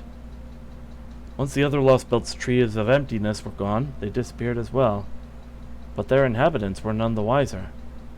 This is nothing like that. Britain is experiencing a true apocalypse. Even if there was some reason that the Land of the Fae had to meet such a dreadful end, I shall never be able to forgive the architects of this cataclysm. Yes, well, I understand why you would be so heartbroken by this, Carolite. And you have every right to be angry, Holmes. But we still need to do something about it, yes? If left unchecked, that haze seeping out the pit is going to cover the entire planet, right? Isn't there something we could do to seal the pit? No, there isn't. We can't even get close in the storm border anymore. 12 Rongominiats were our last hope, and they've all been destroyed along with Camelot. There's nothing we can do to stop the collapse Trismegistus II predicted anymore. I'm afraid she's right. Britain's destruction is inevitable now. And from there, that destruction will spread across the rest of the globe until proper human history, the Lost Belts, and everything else is swallowed up by darkness.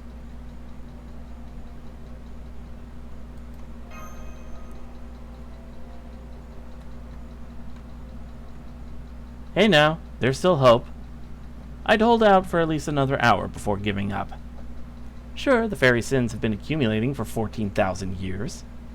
Sure, we're now faced with both the calamities and the prophecy predicted, and the corpse of a god that just popped out of a pit. There's nothing proper human history can do about any of that. But all that stuff is also cosmic fantasy, only made possible by this situation. The British Lost Belt became its own proper human history by virtue of turning into a singularity. That is, a distortion in history. In other words, repairing that singularity will restore history, resulting in the Land of the Fae never having existed. And isn't that Chaldea's specialty? That's the same voice I heard in my dream before coming here. Yes, I recognize it too. I'd know it anywhere.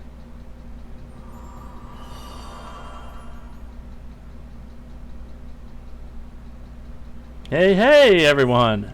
Merlin, the Mage of Flowers, is here at last. Sorry to keep you waiting so long. Now, come on, cheer up. It's not like you all to give up so easily. In fact, the real battle here in Britain is just about to begin.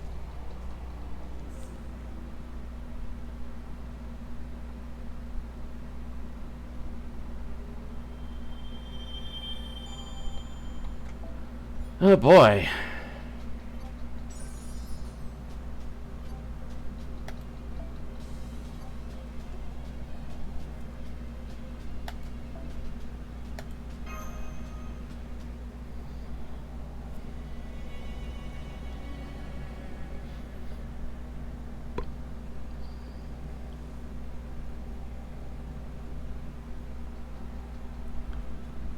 Now then, I believe greetings are in order. Good day, Chaldeans.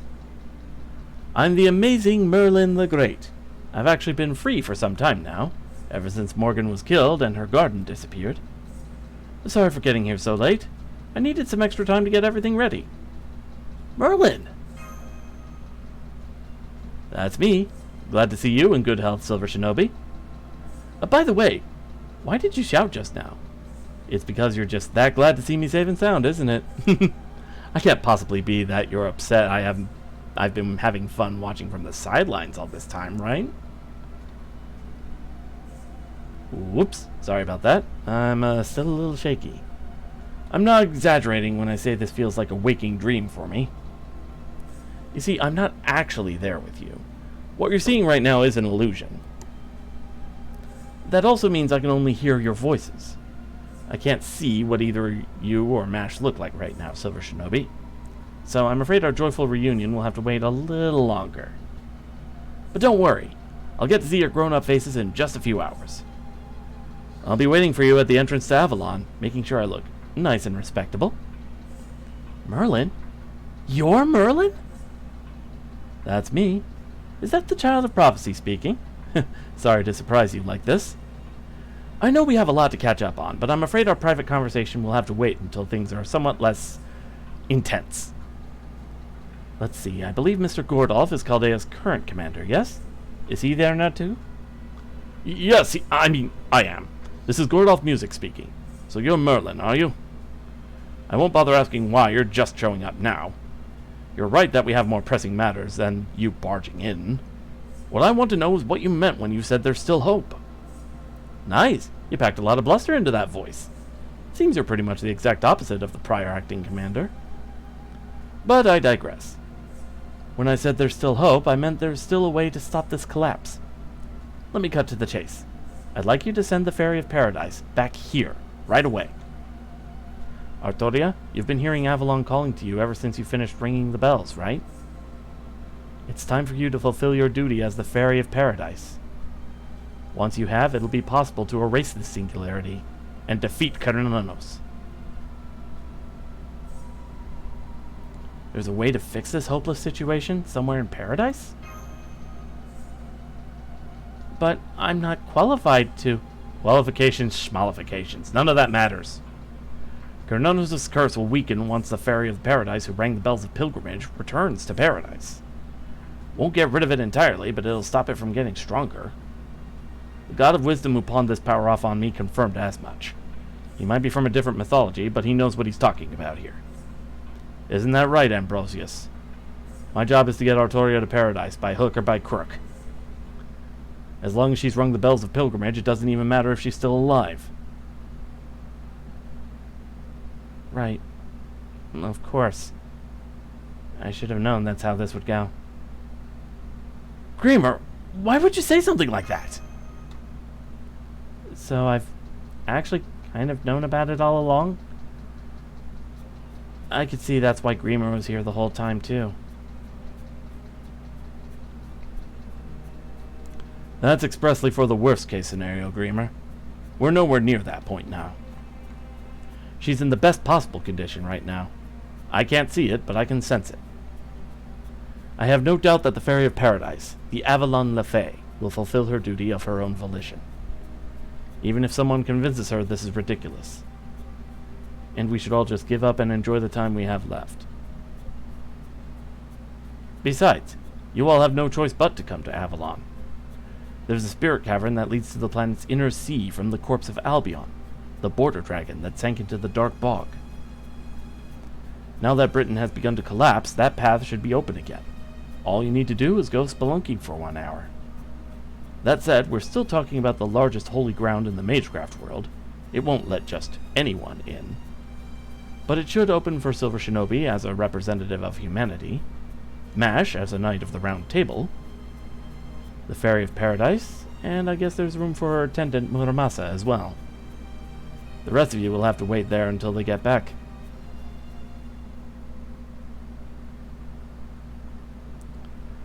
Well, Gordolf, what would you have us do? What else can we possibly do? Captain, set a course for the Dark Bog at once. That was in the Lake District, right? Do you know the coordinates, Technical Advisor? Sure do. That part won't be a problem. But apparently the only ones who can enter this spirit cavern are the 4 Merlin specified. That's not a lot of fighters for a trip as potentially dangerous as this. And that's not even mentioning how much I wanted to see this for myself. But it looks like we don't have any other choice but to send them off and trust things will work out. Are you ready to go, Silver Shinobi? Yeah, but are you alright, Artoria? I think I'll be fine. Besides, I'd just end up fighting with Greamer if I said no. And you know, thinking about it some more, I'm actually kind of excited. This will basically be my first time visiting home. Understood. I'll update our strategy to include Merlin's instructions. Silver Shinobi, Mash, Artoria, Senji Muramasa. You four will make your way through the Spirit Cavern and head for the planet's inner sea, the paradise of Avalon. The storm border will remain on station above the Lake District. Captain Nemo and Da Vinci will focus on piloting the border. If anything should try to attack us, Greamer and I will fend them off. Wait, please. This is all new and unfamiliar to me, so I doubt I'll be of much help. But Britain is my home. It's only right that I should take part in any battles we may face. Huh? Absolutely not! If anything, you should be resting right now. You're in no shape to be fighting anymore, right? Your only job now is to get the treatment you need and recuperate until you're back to your old self. That's an order from the Child of Prophecy. Got it? If you even think about defying me on this, I'll completely abandon my duty. Is that clear? Yes, Child of Prophecy. I'll follow your orders. I have to say, though, I never thought I'd see the day you got seriously mad at me. You've always been one to keep your feelings in check and not make a fuss. I know what you mean. True, Artorio's great at pretending to be a model student. You think? I thought I've always been pretty open and forthcoming with my feelings personally. Sure, whenever you're just turning your brain off and doing something stupid. The rest of the time you pretend to be a big old nervous Nelly. What do you mean? I've never done anything stupid. And what's a nervous Nelly anyway, Muramasa?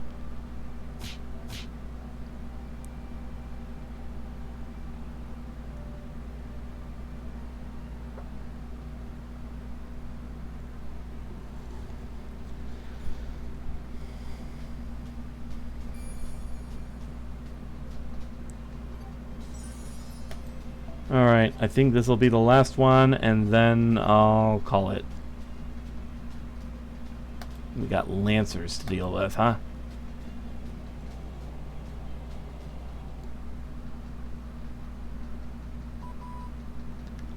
Like we discussed earlier, we'll be standing by in the storm border in Lake District airspace.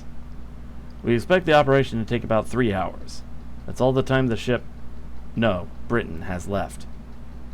We have no way of knowing what will happen in the Spirit Cavern. So please, try to be as careful as you possibly can, Silver Shinobi.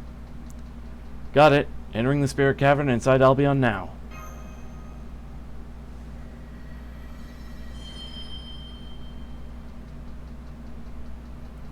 That felt different from the water mirror that sent me to the past in Norwich. Does this mean we're inside Albion's Spirit Cavern now? Can we still contact Chaldea? No, we can't. We're cut off now, just as Da Vinci predicted. Gathering coordinate data now. 10, 20, 40, 80. 80? Master, you're not going to believe this, but it looks like we're 80 kilometers below the ground now. Damn, that's even deeper than the pit. A lot deeper. Are we even sure this is underground? It's completely pitch dark. Doesn't even feel like I'm standing on anything. You're not wrong. This world is in a whole other layer. Another dimension, to put it simply. You were just able to bypass all the ground on the way thanks to Albion. But be warned that it goes much deeper. In proper human history, the 80-kilometer mark is where Albion gave up the ghost. But in this lost belt, Albion managed to make a route all the way to Avalon.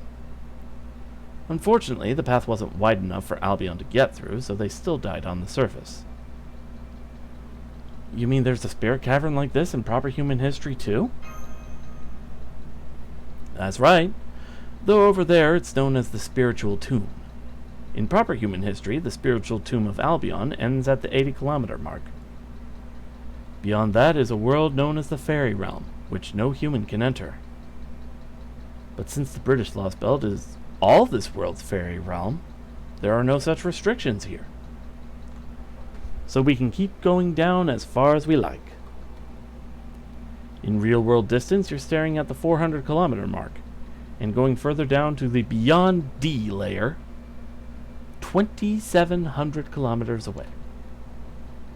That is where you'll find your destination, the planet's inner sea. Wait, So we're 80 kilometers below ground now, and our destination's 2,700 kilometers below ground. How the hell can we cover that kind of distance? Simple. You take a shortcut. When I said it'd take an hour, I wasn't basing that on how fast you travel. I meant that's how long it'd take. Period. I'll use a series of transit time reduction spells to bring you all to your destination. Anyway, this must be pretty dull for you. How about we turn on the lights?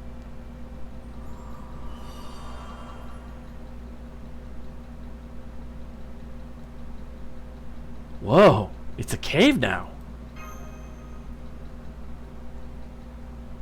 So, what do you think? Doesn't this feel more like a cavern? Now go on, keep moving. The transit time reduction I mentioned is kicking in with every step you take. This place is Earth's memory. Well, more like a space made of pure information, really. The idea is to skip past all the vague, hazy memories and get you straight to your destination. That should be a huge help, but, is that Merlin? So finally showing us what you really look like? Is something wrong? Oh, I see. Struck dumb by my true glory. I get it. Very well then. Heap your praise upon me. You can even worship me if you like, Muramasa. It's been a long time since I've shown up, after all. I need to leave as strong an impression as possible, given the short time I have.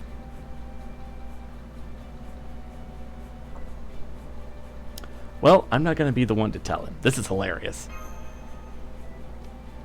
Good point. We probably shouldn't pry too deeply into this. More importantly, Senpai, that mural over there. Yeah, it's the same as the one in Londinium. I think it was called the Abyssal Worm. Oh? Are you seeing the priestess's memories projected there? Perfect. I'll take the hour you'll be traveling to tell you how this all began. This is the story of the British Lost Belt's genesis, and of what precisely the Fairy of Paradise's mission entails.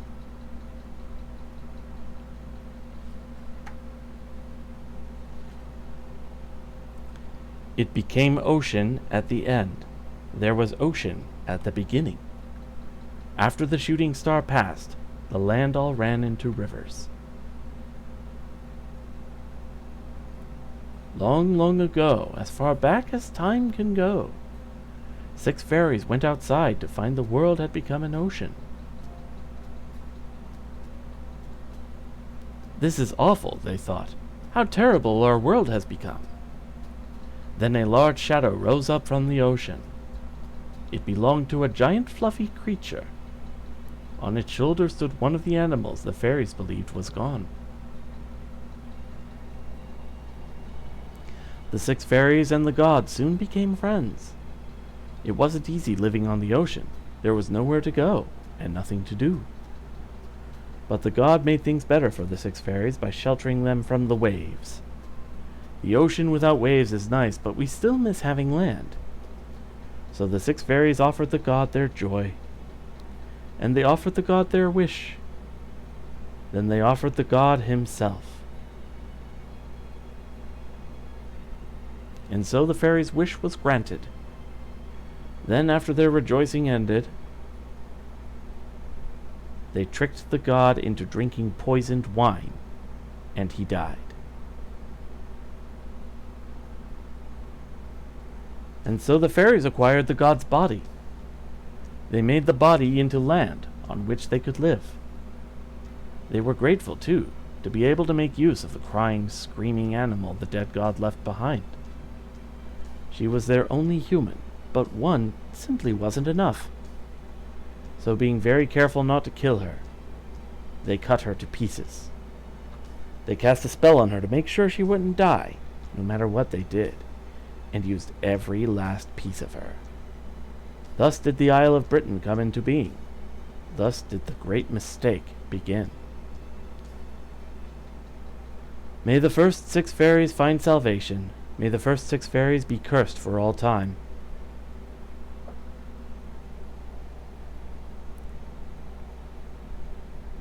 There you have it. You may have heard it before, but that's the story of Britain's creation. Any questions? That's not how I remember it. Indeed, the first 6 fairies, the progenitors of the 6 clans, killed Cernunnos. The pit you saw on the surface was Cernunnos' grave, and the curse spilling out of it, even as we speak, is his rage. But why would the fairies do such a thing? He was in their way. This all happened 14,000 years ago.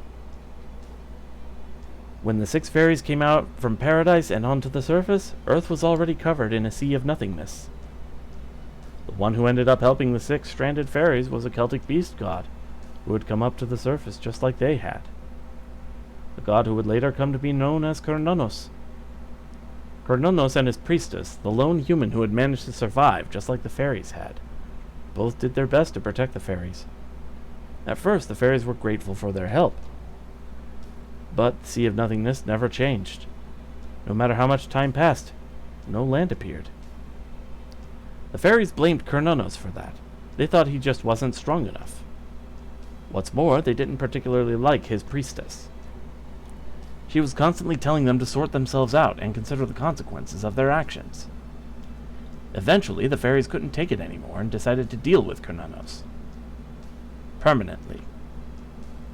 They figured that since they didn't have any land to stand on, they could find a substitute. And since Cernunnos was so big, they thought his body would serve just fine as a small island. But of course, Cernunnos was a god. They couldn't kill him easily, so they came up with a plan and held a festival. They told Cernunnos they were holding the festival in his honor, to worship him, and held a banquet with lots of wine. Cernunnos was delighted that he was being celebrated for being the fairies' first official god. He probably figured they were trying to change their thoughtless ways. And so, against his priestess's wishes, Cernunnos attended the banquet and was poisoned to death while he drank their wine. Some rejoicing that turned out to be. What about the priestess? What happened to her? The fairies used her as the foundation. No, the base ingredient for the humans that came later. The truth is, every human in the British Lost Belt is an inferior copy of the priestess who was killed during Britain's genesis. At any rate, as a ray, the 6 fairies went on to create their own stone and forest children and grow their clans. As time passed, they transformed more and more of Cernunnos' body into land. But after 100 years, things stopped going quite so well for the fairies.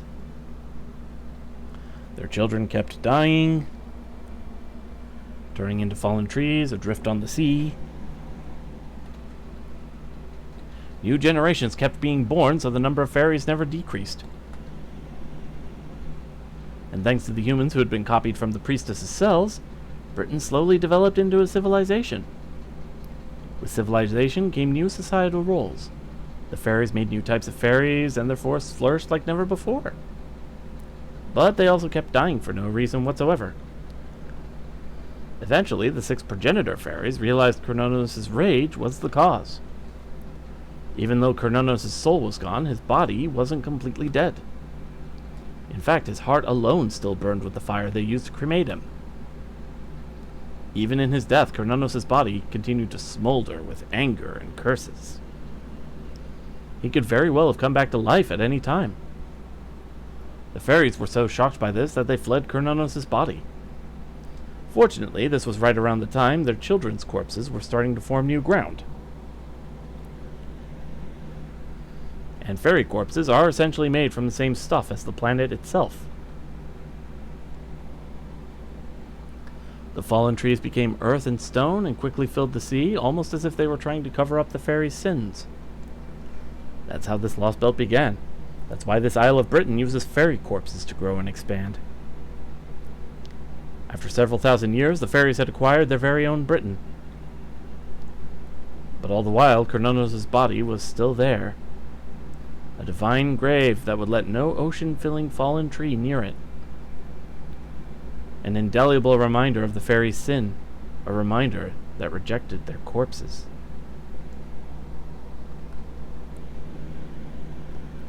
Eventually, the fallen trees blocked off the ocean's water for good, and Cernunnos' body was left behind at the bottom of the sea. That is the true nature of the pit, It's not actually a pit. It's the remains of a patch of dried up ocean. An island made by killing a god. The fairy's original sin. It wasn't just Chrononos they killed, but the priestess who served him as well. No, she wasn't just killed. She was desecrated and used as a tool for all these 14,000 years. No wonder Chrononos is so pissed. I doubt even killing every fairy in Britain would be enough to satisfy him. Although, why did he come to the surface anyway? Isn't it kind of narrow-minded to curse the whole damn world just because you got killed? Especially after you went out of your way to get involved with the fairies? That's probably because Chrononos was an envoy of paradise sent to reprimand the fairies. That was the whole reason he came here. To punish them. I don't think his heart was in it, though. Like this mural shows, Chrononos was a very kind god by nature. But the fairies might have found him terrifying simply because he existed. Does that mean the reason the whole world became a sea of nothingness is... That's right. That's the point where this Lost Belt diverged from proper human history. And its greatest mistake. You see, 14,000 years ago was the greatest turning point for all of humanity. Maybe you heard something about the planetary envoy that almost destroyed Earth's past ancient civilization back in Olympus?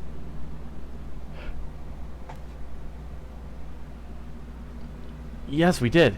It was a white civilization-destroying giant named Sephar, who fell from a shooting star. Sephar wiped out countless pantheons and almost destroyed every civilization on Earth. In the end, it was humans who managed to defeat it, not gods. I heard they did so using divine constructs. Weapons made in the planet's inner sea meant to combat planetary threats. I also heard that the sacred sword Excalibur was the greatest such weapon, and that it was created in Britain. Oh my god, are we actually going to... That's right! I just realized that nobody here has ever mentioned it. The very idea of a sacred sword just doesn't exist in this version of Britain. So that must mean... Well, they did have Arendite and Galatine here, right? Those have to be fake. They were just borrowing their names from the round table of proper human history. Besides, Barghest's Galatine was her horn, and Melatine's Arendite was just crystallized magical energy. So yeah, it's pretty clear that no sacred sword was ever made in this Britain. That's right, and I'm sure I don't have to tell you what happened as a result. In this what-if world, humanity never had the means to defeat Sephar. That's why they were wiped out. Sephar destroyed all the planet's landmasses and took them for itself, leaving only a sea of nothingness, with a few aquatic life forms. So why was the sacred sword never made? The reason for that is both exceedingly simple and unsurprising. Its creators slacked off. The A-Ray, that is, the 6 fairies who were supposed to forge it in the planet's inner sea, decided it would be okay to take a day off just this once, and went off to have fun. It was only once they noticed something had gone wrong with the world and went up to the surface that they realized the consequences of their choices. But they figured there was no changing the past and refused to accept that the world's destruction was their fault. So Chrononos, the one god who had taken shelter in paradise to keep his priestess safe, was sent to reprimand them and make them atone for their sins. But then the fairies killed Chrononos and his priestess, the last surviving human.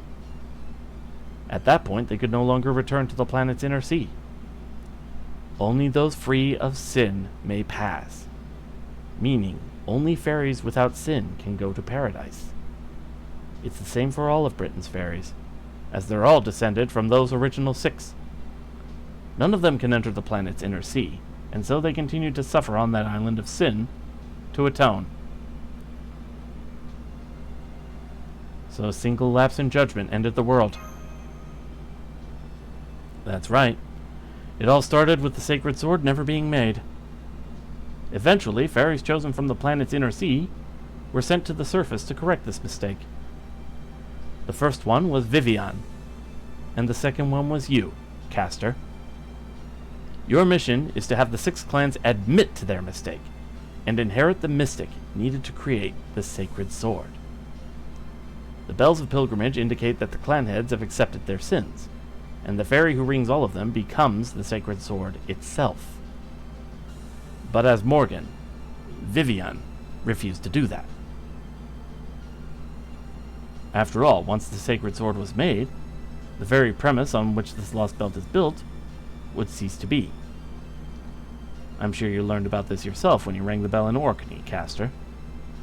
And in spite of that, you continued on your path, defeated Morgan, and now you're here with Silver Shinobi. You must have had to face down so many doubts to come this far. In fact, you may never be entirely free of them. But even so, you're still here, which is why I believe you have what it takes to see this through to the end. Anyway, I know that was a lot of talking, but we're almost at our destination now. Convictions of the last dragon are waiting up ahead to see if you are all qualified to proceed.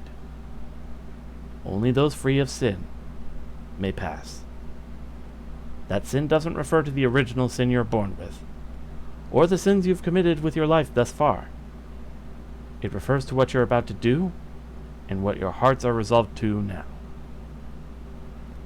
It's your reason for living, your principle for existence and prosperity. The way to the land of hope will only open for those who demonstrate true strength in these regards.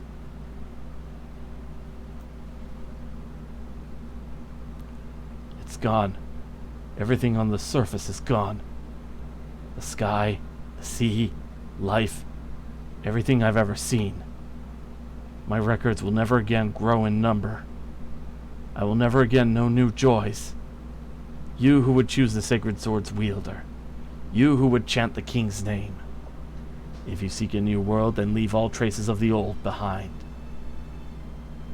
My name is Redacted. I am the last dragon.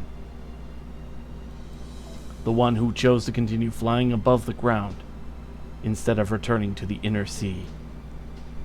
If you can overcome these tears, I will offer my heart to the Forger of Stars.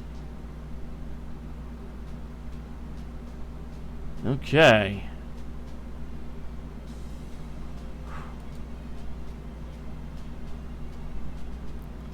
Sorry.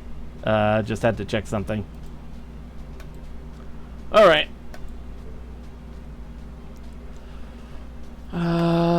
So we're going up against a Lancer enemy.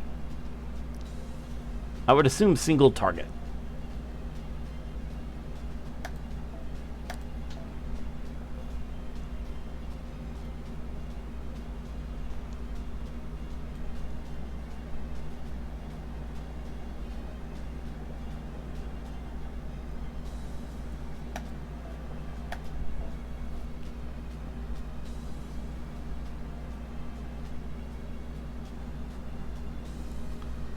See, there should be, there it is.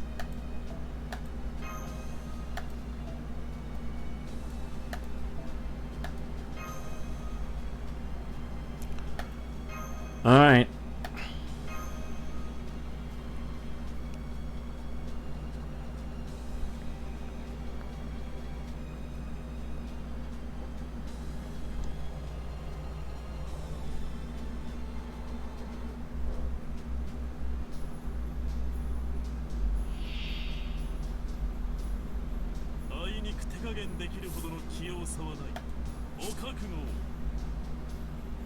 Increased attack or defense or critical rate when attacked. Oh boy.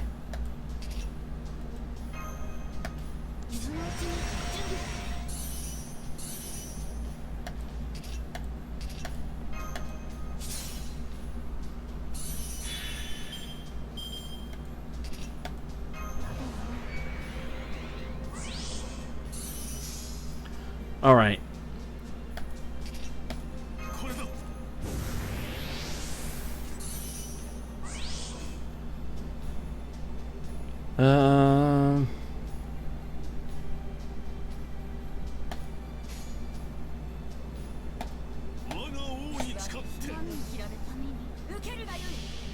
Count this as a pot shot.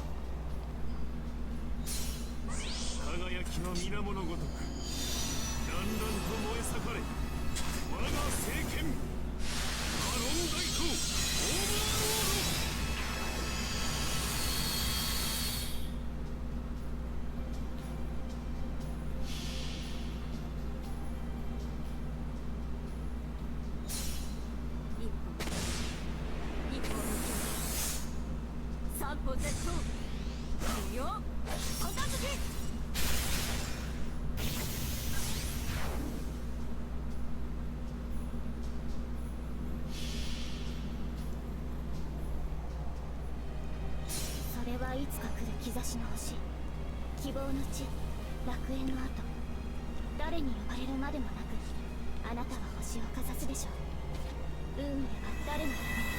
アラウンドカリバーン。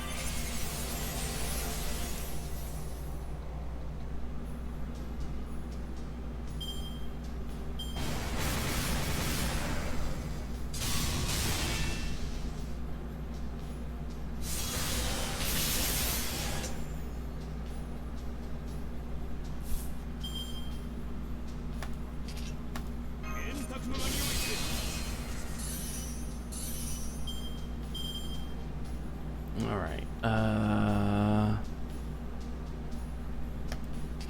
Eternal Arms Mastery. And Weak Constitution.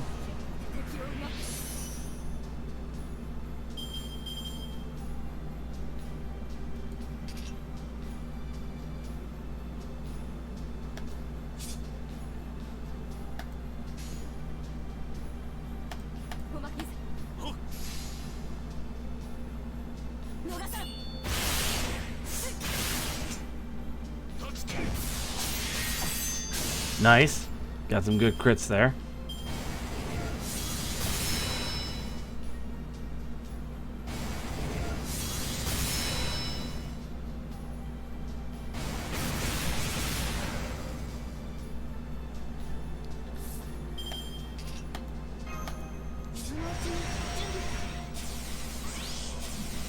All right. Huh.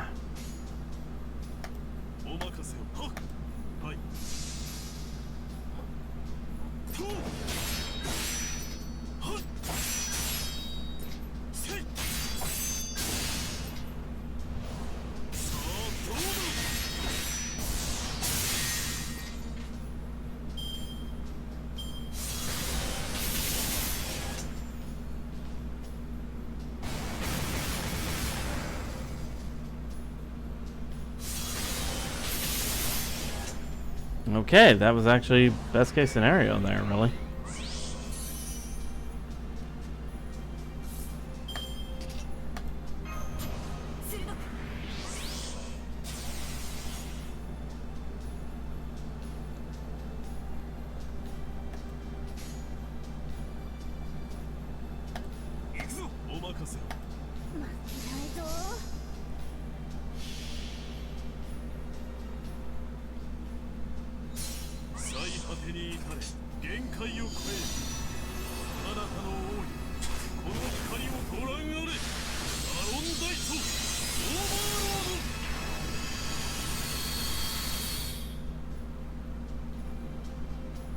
Almost got her.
Okay. Oh shoot, I didn't even notice her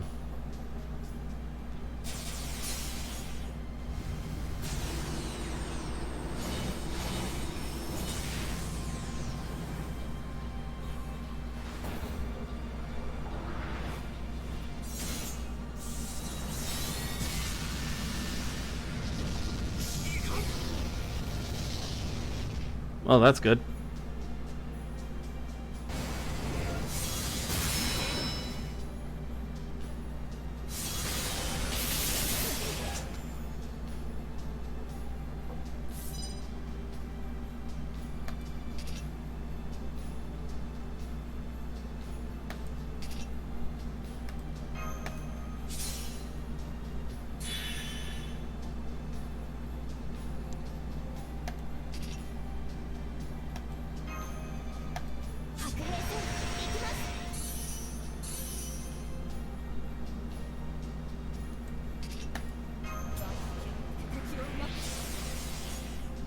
Alright, going for Brave Chain.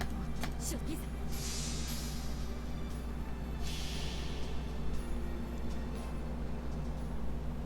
差一歩二歩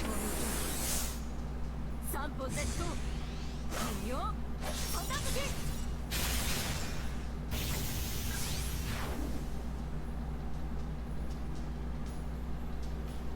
そこ邪魔です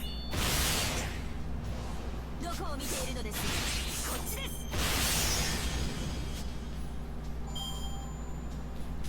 今のうちに準備さてお団子でも食べて帰りませんか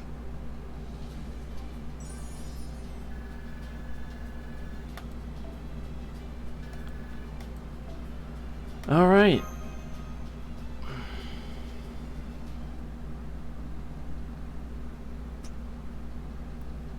I can hear the bells tolling. My heart may have stopped, but yours yet beats strong.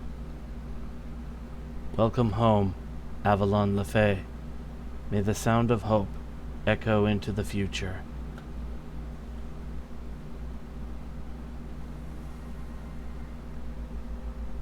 Is that light from outside? That's right. That's the entrance to the planet's inner sea. This is the land of the young, Tirnanog, the eternal spring. This is the place many life forms have dreamed of finding. Welcome to an Avalon whose time has come. This is where the journey of the planet's birth ends.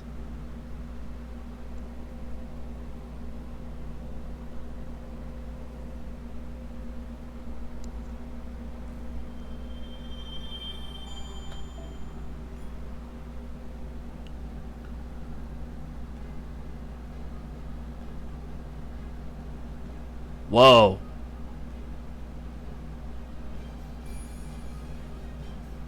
Okay. We'll have to save that for next time because this is a lot to unpack.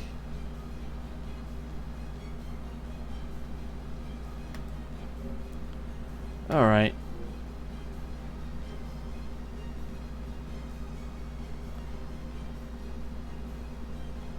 Let's see.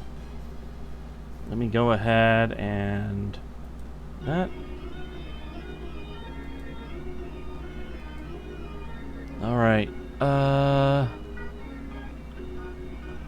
Who are we going to raid and what are we going to raid with?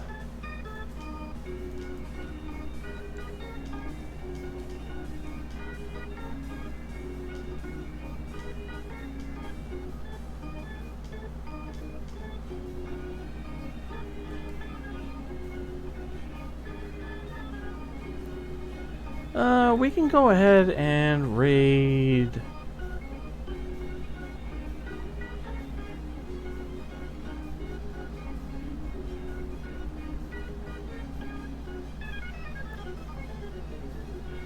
Let's go ahead and raid.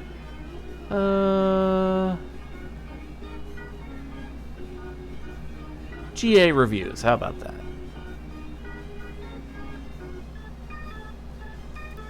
Actually, are they still streaming? Yes, they are. Alright.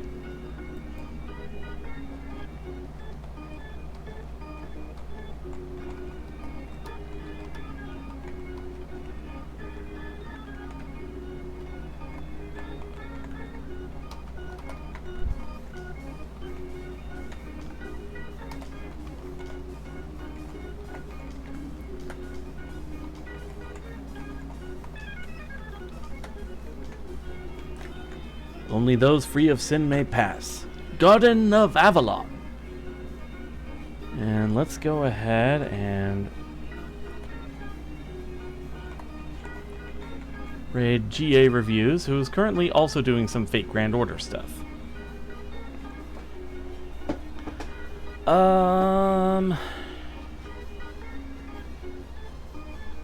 Tomorrow there will probably be an afternoon stream, but not an evening stream. For the evening stream, I believe I will be joining Skyco and Soul on another game of Mario Party.